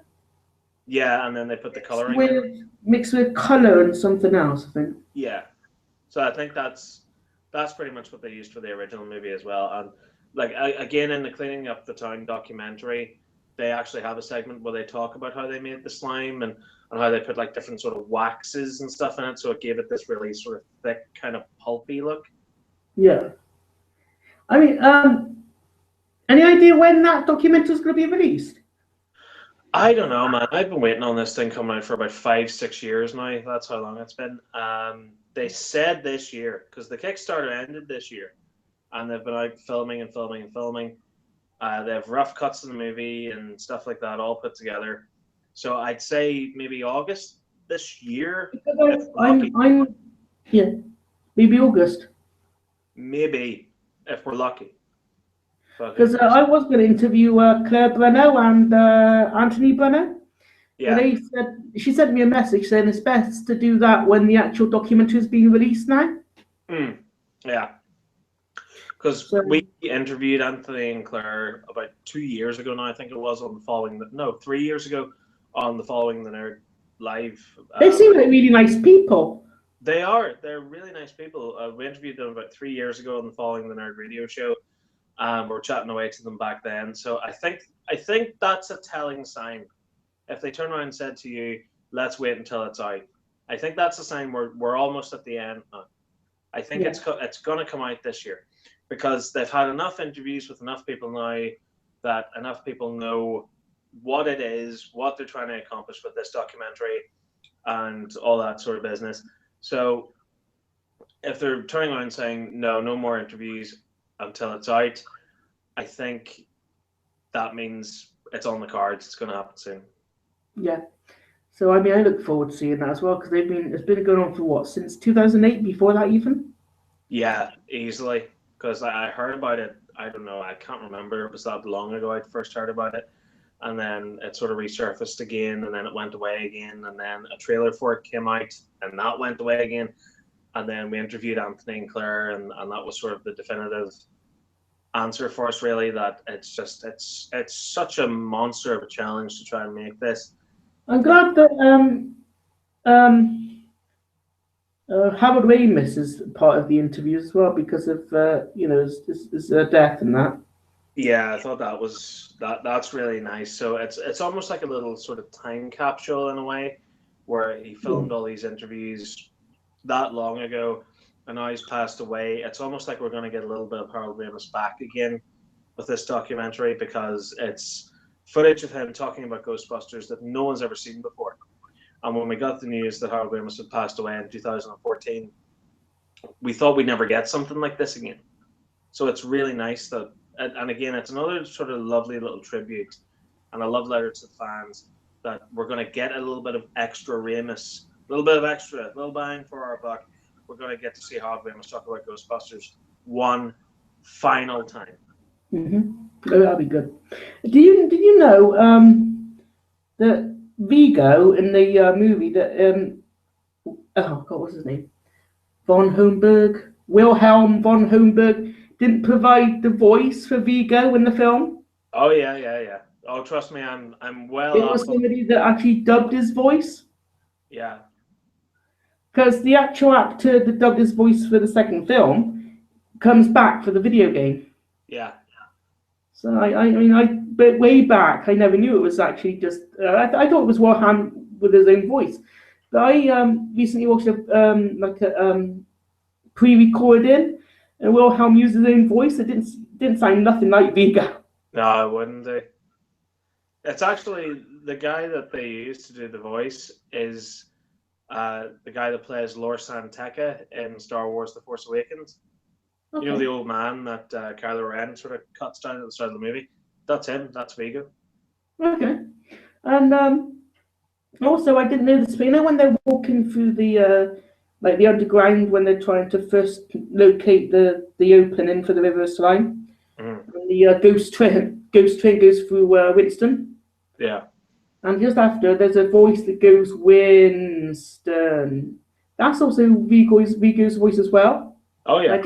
I didn't realize that at the time, but it sounds just like him from the previous portrait scenes. And I just love the way that the portrait comes to life, you know.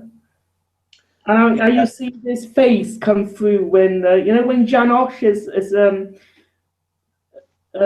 walking away from the painting. I think it's before he gets possessed. And you just see the sort of face come out as he's walking away or walking around off the down side of the picture. That was quite chilling. I think it was more chilling for the very first time I saw it. Oh yeah, definitely. Same here, because I saw just when the face came out, nothing else did, because that came out at the end. Actually, at the end, he just disappears, doesn't he? Because Janos sees that he's missing just before he says, you're like the buzzing of flies to him, and then he's not even in the picture. Yeah. And just so memorable. I love it. And so it's the first time playing this now ever, and I think that this is the best story to a third movie, really. 100%. I completely agree. It's a fantastic game. It's I've not played much of it. As I just said, I just got past up to just getting the Fisher King and then Stay Puft. So I'm thoroughly enjoying this, but I'm going to try hard to try and get some footage out and do gameplay, because I would like to say maybe show you some on YouTube. Some of them my subscribers. So I'm going to try out and do that. Sounds like a plan. Have you done YouTube gameplays? I don't have the patience. I don't have the patience, and I don't have the time. Like I would do like playthroughs of certain games and things like that, but as I say, like this is pretty much all the free time that I've had, and even before this, I was working on things like I did the Robot Wars review earlier today. Then I had a Skype meeting, and I'm doing this, and then after this, it's bedtime. Then I wake up tomorrow, and it's rinse and repeat. Sorry, what are you doing tomorrow? Rinse and repeat. So basically, get up, make a video. Well, what are you doing tomorrow?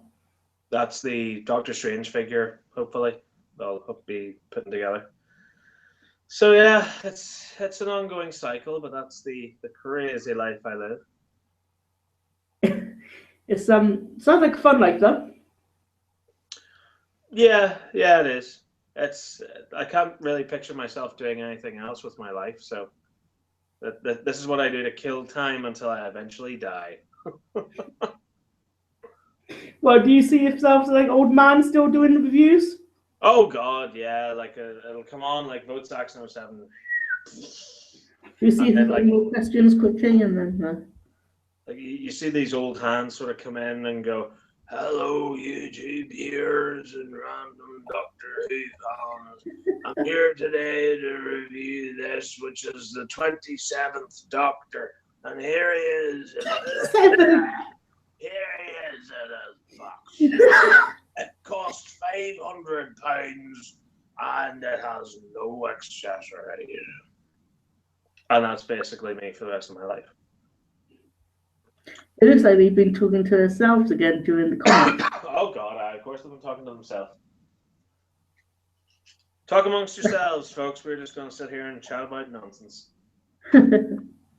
Story of every single live stream I've ever done. So what do you think your review after Doctor Strange will be?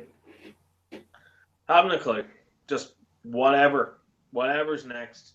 Like I never have a set plan for what I'm supposed to review, because literally something will show up at the front door and it'll say this has to go online by such and such a date, or something new comes out and it's like, oh, I need to review this right away. Like I have the original Power Rangers Megazord toy, the Legacy version, that I've been wanting to review for ages now. And the new Power Rangers movie is out at the end of this month, so maybe I'll do the Mighty Morphin. When you get things to review, is that from like companies that ask you to review them, or is that a sort of a percentage of it is companies saying, hey, we really like your stuff, you get good views, you make great content, here, have one of these and do a review on it. And then there are some where it's like it'll be like 1 a.m, I can't sleep, so I'll go on eBay or I'll go somewhere and I'll see something and go, oh, that looks really cool, and I'll buy it and review it. Do you shop a lot on Amazon for a lot of your review stuff? Do I what, sorry? You buy a lot on Amazon for your review stuff? No, it's mostly just eBay, because if you know how to work eBay, you can get stuff very cheap on it. Like if you put in the right sort of information, you can get something that usually costs 20 quid for a tenner or a fiver or something like that. So that's why I'm a big fan of sort of buying things off eBay. Like, for example, one thing that I got recently that made my jaw explode was whenever the first Transformers movie came out, there was this Ultimate Bumblebee toy. And I used to go into Smith's Toy Store all the time. And on one side of the aisle was the Ultimate Bumblebee. On the other side was the 10th Doctor's TARDIS playset. Mm-hmm. And I only had enough money, because I was only 17 at the time. I just had this kind of crappy part-time job, so I only had money to afford either one of the two. So I went, the TARDIS console. So I bought it, and ever since then I was just like, I need to buy this Ultimate Transformers Bumblebee.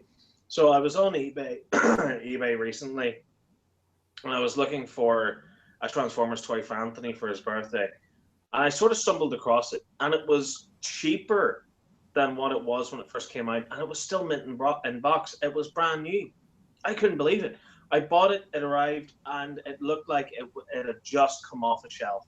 It looked brand new. I opened it, took it out of its box. It still had its original batteries in it. They still worked. And like I love getting things like that, because especially like a Transformers toy that's never been out of the box, because you open it, and when you transform it into a car, you can sit and go, for 10 years, this was never played with, this was never took out of its box, this has never been turned into a car in 10 years. And I love things like that. Yeah, you saw the thumbnail I posted, didn't you? That I thought that was a good breaking the fourth wall picture. When I think it was on one of your Matt Smith reviews, on one of your figure reviews, and you it was the face you pulled coming away from the camera. Oh yeah, yeah. What was that? I can't remember what that was for now. Ah, it's gone. I literally. It's for a figure that came with a sonic screwdriver as well. Oh, God, was that what it was from? Yeah. All right. Like that entire review is just a blur for me now, because I had to go out and I had to film the whole skit where I smash up the TV and stuff. Yeah, I remember at the beginning of the video, you I think it was before the review. You sat down, I think, in front of your computer, and then you said, "Oh, I just got back from New York, recording my Ghostbusters documentary," and then you went on to doing the review. I think that's. Yeah. Well, that was just sort of like a little kind of joke, a sort of pop at myself, because the fans that are like the subscribers seem to think that I'm not a fan of Doctor Who. They seem to think that I hate it, and therefore I hate every single piece of Doctor Who merchandise. And the truth is, I don't. think that's a bit weird, because with a name like Votesaxon07. Exactly. So people seem to think that I hate every single Doctor Who product, and that's not true. It's just that I'm honest whenever I review something. So if I think something's bad, I'll say, this is bad, I wouldn't recommend it. But if I think something's good, I will genuinely say, this is I think it's silly for people to think that you only do Doctor Who stuff. I mean, I know you do a variety of different things. The Doctor Who Strange one you've got to do tomorrow. Exactly, yeah. You know. So people just seem to think that I hate Doctor Who now, and it was just it was a joke more at what people think that I'm really like, and it was also a joke at the fact that, like, I know things that I upload that aren't to do with Doctor Who are going to get less attention. I know that, but the fact is, they still get attention. You know, like, I upload this Doctor Strange review, it's hopefully by the end of its life, it's going to have a couple of thousand views under its belt. Like, it's not going to get those views as quickly as if it was another sonic screwdriver toy or something like that. But it's the fact that people want to watch. And as long as people want to watch, I'm going to make them. And I'm going to be grateful for the fact that... You know what your most viewed video is at the moment? It is the 12th Doctor Second Sonic Screwdriver toy. Really? But weirdly enough, right, do you know what my second most viewed video is? And it's a re-upload as well. But here's the weird part. See on my original channel before I had to do the switchover? The one just called Saxon? Yeah. It had 2 million plus views. 2 million. It was my most viewed video ever. And it has nothing to do with Doctor Who. Mm. It's the rapid fire web shooter toy from the first Amazing Spider-Man movie. And I don't know how, I don't know why, but it is the most popular video I have ever made. Even on the new channel, it's getting there. It's almost going to surpass the 12th Doctor's second sonic screwdriver. And it's a terrible video. It's a re-upload. It's a video I made 2012, I guess, when the movie came out. So I didn't have the great sound. I didn't have the perfect white background. I didn't have the high quality editing software. I didn't even have the light boxes. It's a terrible video. I hate that video. I hate all the videos I made up until around 2014 because I think they look bad. They're not professional. They're in a low quality. They're not HD. But yet, I like the last video you did on the Saxon channel with the white background and you walk past. Yeah. Saying, oh, have you noticed I'm not here anymore? Brand new channel. Link in the description. Go to the channel, subscribe. You know, that one. I think every once in a while I'm going to make a video like that. Because I think a lot of my subscribers from the old channel don't realize that that channel's gone. There's a new channel now. So I think every once in a while I'll make a video and just be like, just sort of do this, you know, just sort of go, there's a new channel, link in the description. You know, and I'm like that. I've got 2 channels, and I think a lot of people don't know I'm on it because I had a copyright strike quite a few years ago. All right. And I think that video's gone now, but I still have like older gameplays and certain movie reviews and stuff on it. Right. And maybe I should do a type of video you did there, a bit different, saying new channel, click on the link below. Yeah. I mean, I got like, if you go to my channel, the one you're subscribed to, and you know, click on the channel, and there's a link on there, say the original channel. That goes to the old version of the old My DVD Reviews channel, and you can watch older stuff on there. But I think a video might help people find it as well. Yeah, absolutely. That's the best way to go with it. I got, I think I got 1,000 more subscribers on the new channel, like right after I posted it, because a lot of people were like, "All right, you're still going. I thought you'd given up." And I was like, "No, new channel. Come on." Here's a question: what got you into YouTube? What was your inspiration for it? Well, as I say, I created the YouTube channel just to leave a comment on a friend's video. But it was when Matt Smith became the Doctor, and he got a new sonic screwdriver. And I had a couple of friends living in America that had heard that he was getting a new sonic, but they weren't going to get the toys for ages, so they wanted to see one close up. So on the first day that the toy was released, I went into Toys R Us, I picked up the new screwdriver, brought it home, started sort of mucking about with it, and I thought to myself, I'll make a video. I'll I'll review it, and I'll put it online, and I'll send it to them for them to see. So I made the video, and I already had the channel Votesaxon07 set up, so I thought, nah, what the hell, I'll post it on this. So I uploaded the video, which is terrible.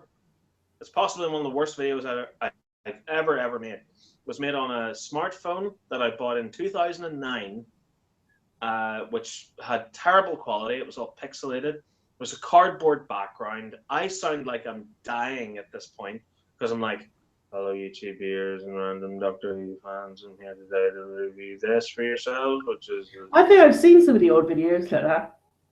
Yeah, it sounds like I want to put a gun to my head. Like, what the hell was I thinking, you know? So yeah, I stuck that online, I sent it to my mates, and I went, here's the new sonic screwdriver. And then something weird happened. I gained 50 subscribers overnight. Like, literally 50 people went, subscribe. Went, were you nervous when you did your first ever video? No, because I thought no one was ever going to see it. And I still don't get nervous now whenever I'm in front of a camera because, like, you can't see the amount of people that watch your videos at once. Whenever I make a video, I make it for one person, and that's you, the person that's watching it. And there's always going to be one person, for the most part. Like, there's a rare occasion where 3 or more people will be watching the same video at the same time on the same device. But the way I see it is, I'm having a conversation with a friend. Like, I'm literally going, because that's how I began. I was making this video about the Doctor Who sonic screwdriver for a friend. So I was talking in the video how I would talk to them. And people seem to like the style, they like the approach, and they subscribed, and they're like, are you going to make more? And then that's obviously how the YouTube channel started. But, and it's still continuing as we speak. But, like, that's sort of how I don't get nervous whenever I make a video. No matter how many thousands and thousands of subscribers that I have, you know, I I make them for one person, this one imaginary person, and it's the person that's watching it. Like, and I think that's why it has this sort of personal touch, because it's like I'm talking to a friend. If anybody's wondering, that's what I'm eating. All right, you're on the Treeborn mints. Yeah, soft mints. Do you like those? Oh yeah, I like those. Thing is, my nan, when I was a lot younger, my nan used to have like she used to buy us all different types of stuff. Soft mints was my favourite. So still have them now and again. My nan was she died many years ago. I think she died about like Alzheimer's, and she got like kind of ill. After she had like I don't want to say it, on the show, but she got like an illness come on, and I think it turned into Alzheimer's, and then she died of after. I don't know what after that. Yeah. But me, my sister, my brother now who lives in America, we all when you look up to somebody in the family and you really enjoy their company, enjoy seeing them, just enjoy being with them. Yeah. So it's a big loss, because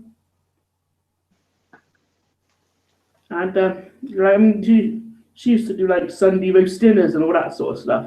She loved doing that. But and like when the birth date comes around, we always got to do certain things like eat fish and chips, because that was her favourite thing. That sort of stuff. Yeah.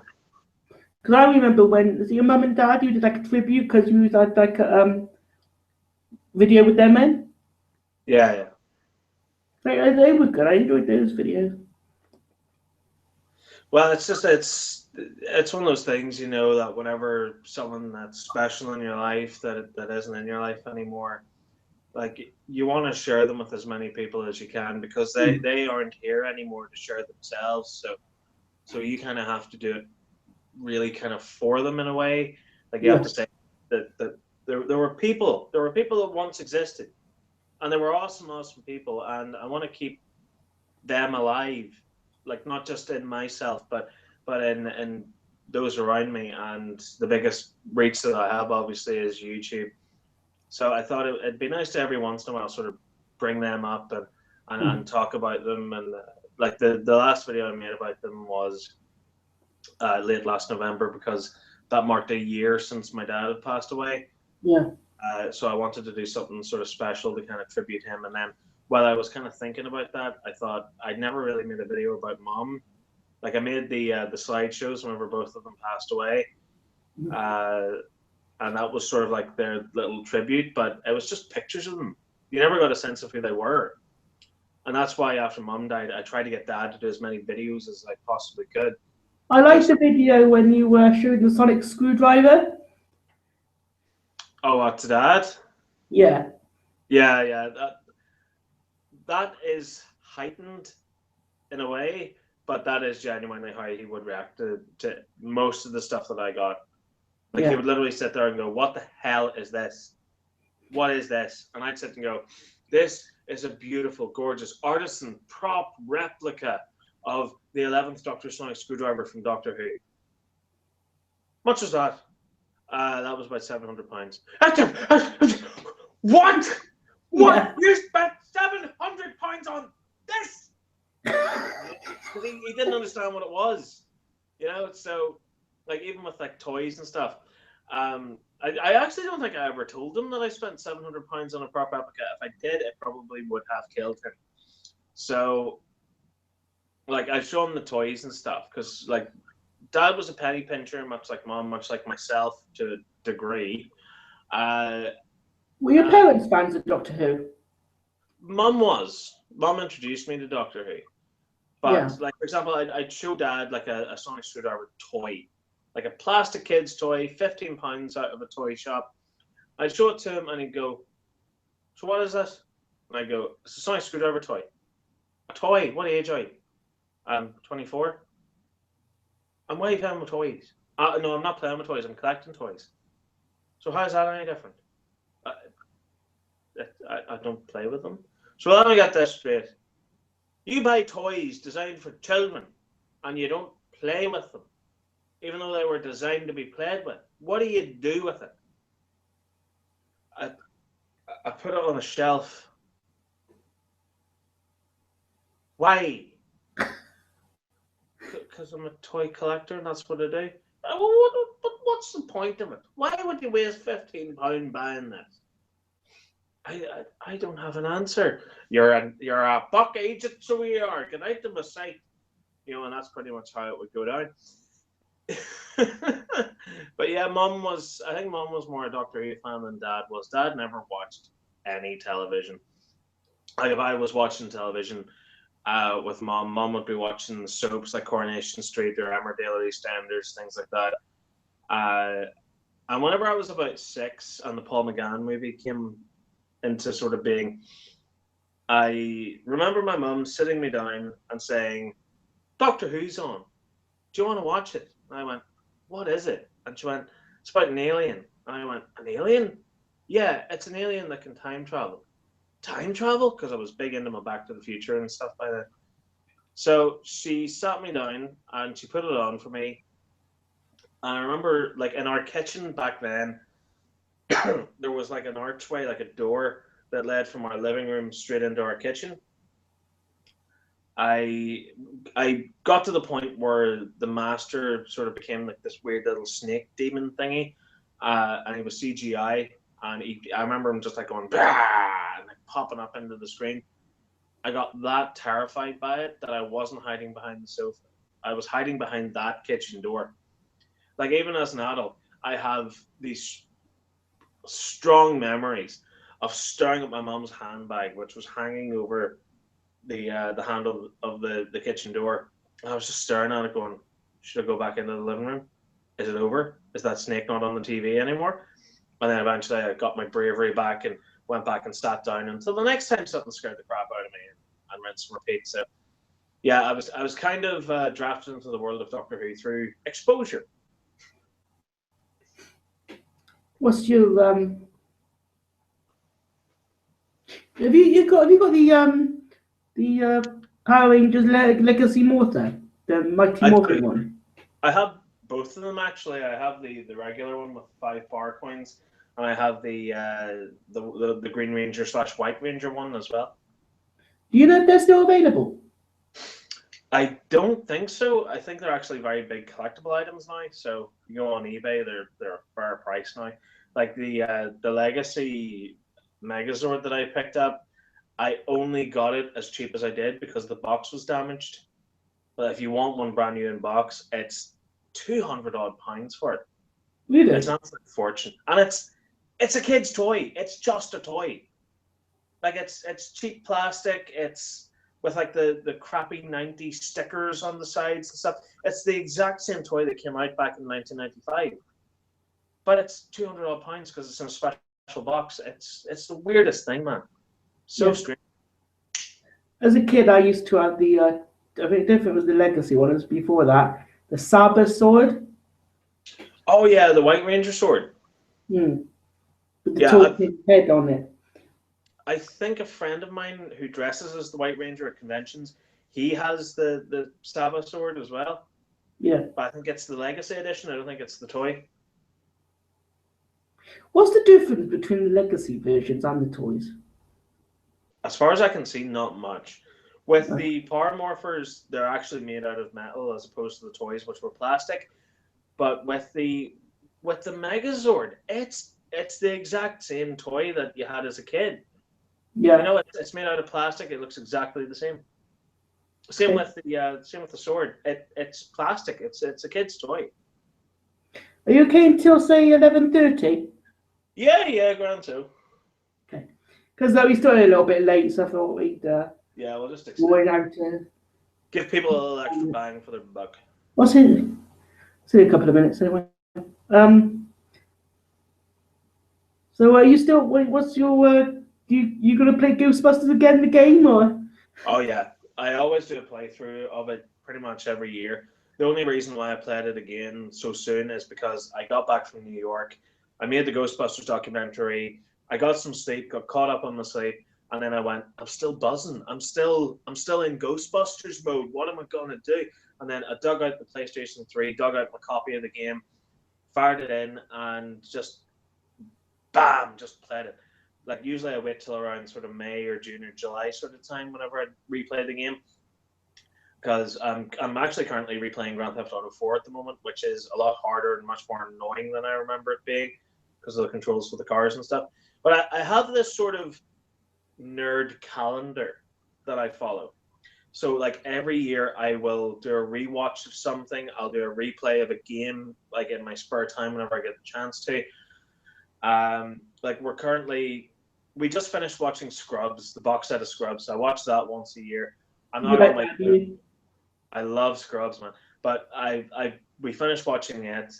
We're now doing a rewatch of Friends because I have the Blu-ray box set of Friends.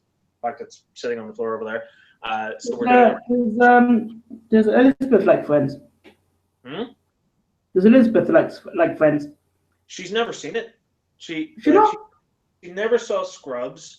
She never saw Ghostbusters until she met me. She never saw Back to the Future until she met me. She never saw Star Wars.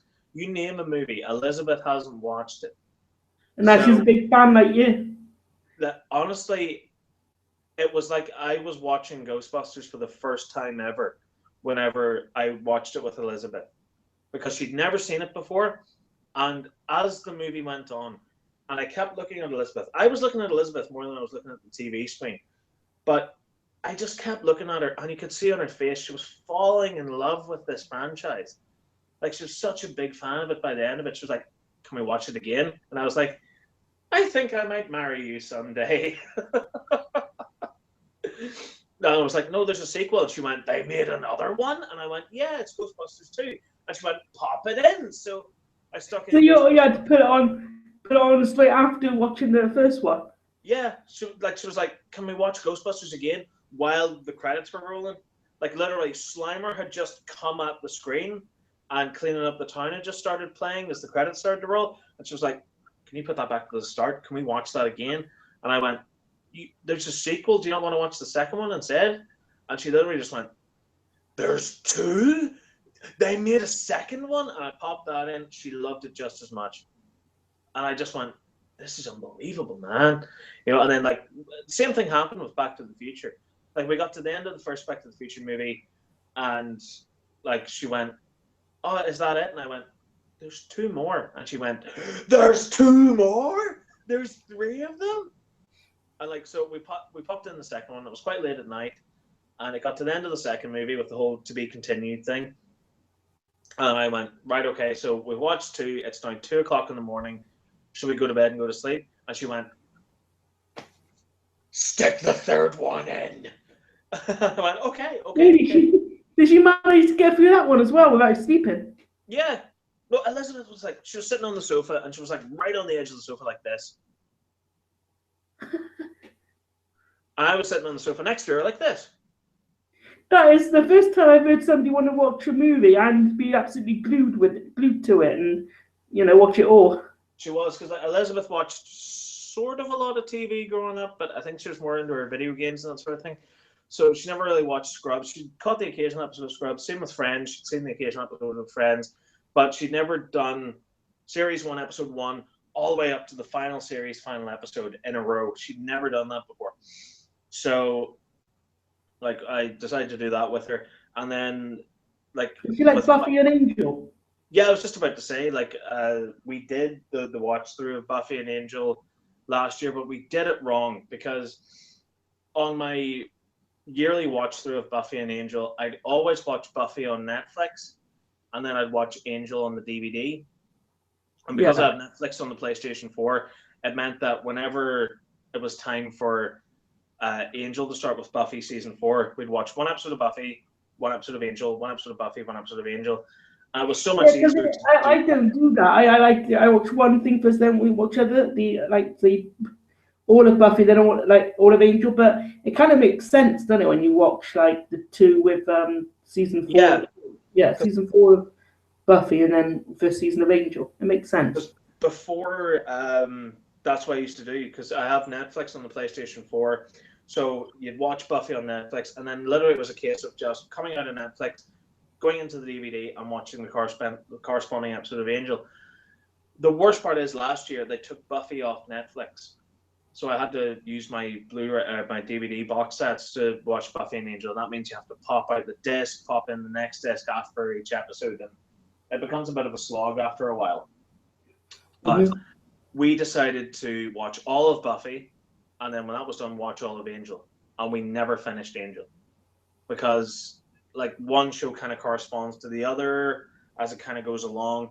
So like we sort of did it wrong. So on my rewatch of Buffy and Angel, which is after we finished Friends, we'll do it the proper way this time, I think. So one episode of Buffy, one episode of Angel, and so on and so forth. Do you have a favorite season of Buffy? Season 3. I love season 3 with Faith and the Mayor, and I think it's a great series. I think it's when Buffy really hit its stride. Series 1 is kind of weak. It's kind of cheesy. It has these really contrived episodes, like the one with the demon that gets scanned from the book into the computer, and then he tries to date Willow, and he gets a robot body, and it's like the message of that episode is kind of rammed in pretty hard, which is don't trust everyone you meet online. I guess I would say that I like the character of the Master in the first season, played by Mark McCalf, because he kind of looked like the Nosferatu type, because he was bold and he had he still had the raised brow, like the Lost Boys type of vampire style. Yeah. But he also had the bald head as well, quite menacing, quite scary. And also had some type of red nose as well, it looked like. Yeah, like a snout almost, like on one of those kind of pug dogs. But I think he would have been a so much better character had he been introduced on a later series. Like for what series 1 was, he was the obvious choice for a villain, and he did come back in like some Buffy episodes and some Angel episodes. But like with series 2 of Buffy, it was kind of starting to get things right. It was a bit dark, but you still had that kind of cheesiness of series 1 kind of bleeding into it. But with series 3, they hit their mark, hit their stride. It's the first series to use the proper Buffy theme tune, as I call it, like the proper titles. Yeah, extended one slightly. Yeah, than the proper Nerf Herder theme tune that sounds fuller, it sounds thicker, it sounds more badass, and it's just. I love that series, man. Like series 3, hands down for me. I love the episode called The Wish, where I think is Anya's first episode. Yes. She gives Cordelia like a wish, and then the Master comes back in that one because I think it was like the wish was that Buffy never arrived in Sunnydale. Never came to Sunnydale. And the Master was still alive, and friends Willow and Xander were vampires. Yeah. And like they get staked at the end and everything, and like Buffy gets her neck snapped by the Master, and like Angel gets staked and he dies. It's a brilliant episode. Like there are some real classic episodes in Buffy season 3. What about season 5? The old sort of thing with Glory. It's a series that I've come to appreciate because there was a sort of tonal shift in each series of Buffy after that. Series 4 was kind of very bland, I want to say. Like it has its moments. Like I love the idea of the Initiative. I love Adam. I thought that they were really great. Series 5 feels like it changed somehow and it became brighter. Like the colors are much richer. The music sounds happier somehow. Even though you have some really great episodes in there, like the episode where Buffy's mom dies. That's masterful. That's one of my all-time favorite episodes.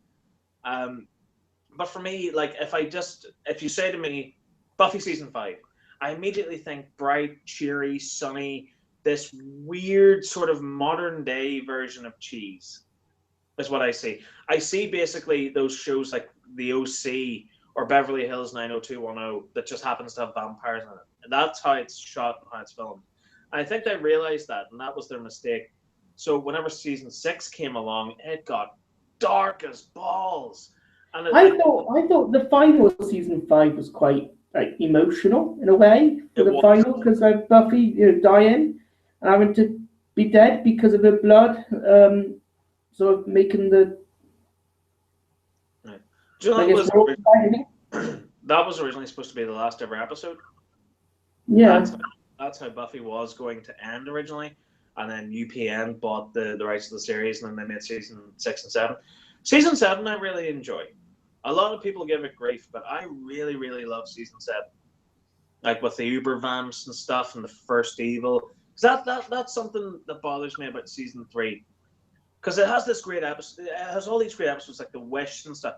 Then you get to the episode Amends, which is a cracker of an episode because it deals with Angel's past and deals with like the suffering and all the people that he's killed, all the people that he's hurt whenever he was unjealous.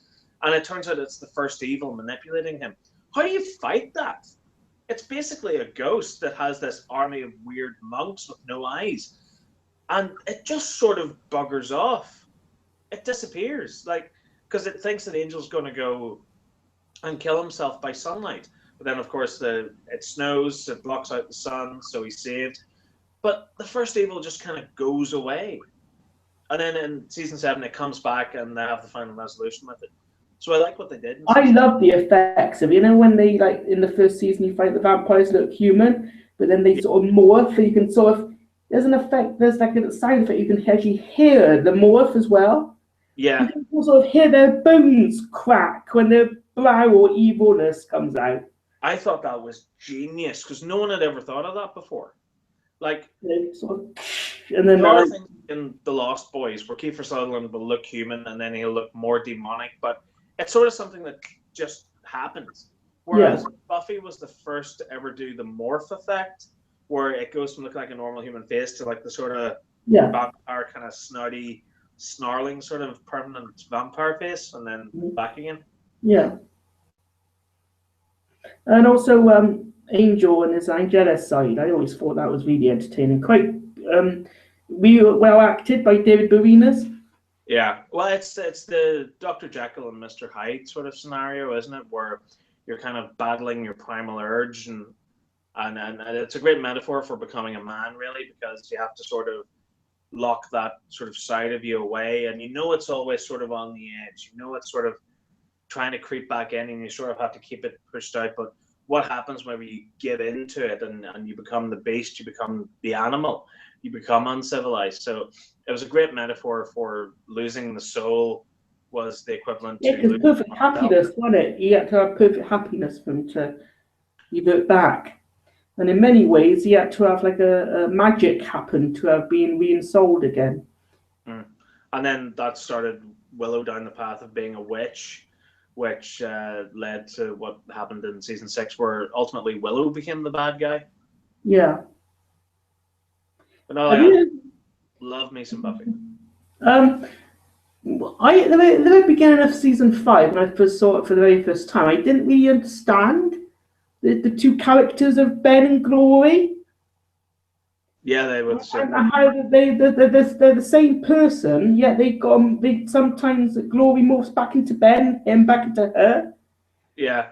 Kind of they're like related in a way, and that she got trapped in a human male as a kid, and then grew up, and gradually they sort of managed to change between being the two. Yeah. I sort of wondered, what is this? Like, why is suddenly he a she a he, and the morph, she becomes him and he becomes hers? I thought it was kind of weird, but I didn't really know what was going on to that. But it was just, then I realised that in a way they were kind of like related, and they're like the same sort of person. Right. Well, shall we wrap this up? I need to go to bed. Yeah. But it's been fun again.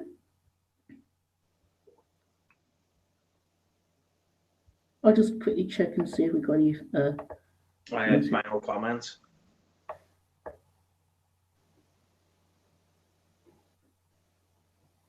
No, we haven't got any. But no, thanks for joining me here again tonight with this second edition. Not a problem at all. Thank you very much for having me. I always appreciate it. Maybe we'll have do maybe the third one at some point down the line. Oh God, yeah. And of course, like I said at the beginning, we'll do the birthday bash with both you and Anthony in the panel. Sounds like a plan. Yeah. So, do you want to say your goodbyes, and I'll end up after I've said my bit? Not a worry. Thanks very much for watching, folks. I've really enjoyed being here, and look forward to doing it again in the future. Okie dokie. So thanks to Stephen, and thanks for watching, guys. But until next time, goodbye and take care for now.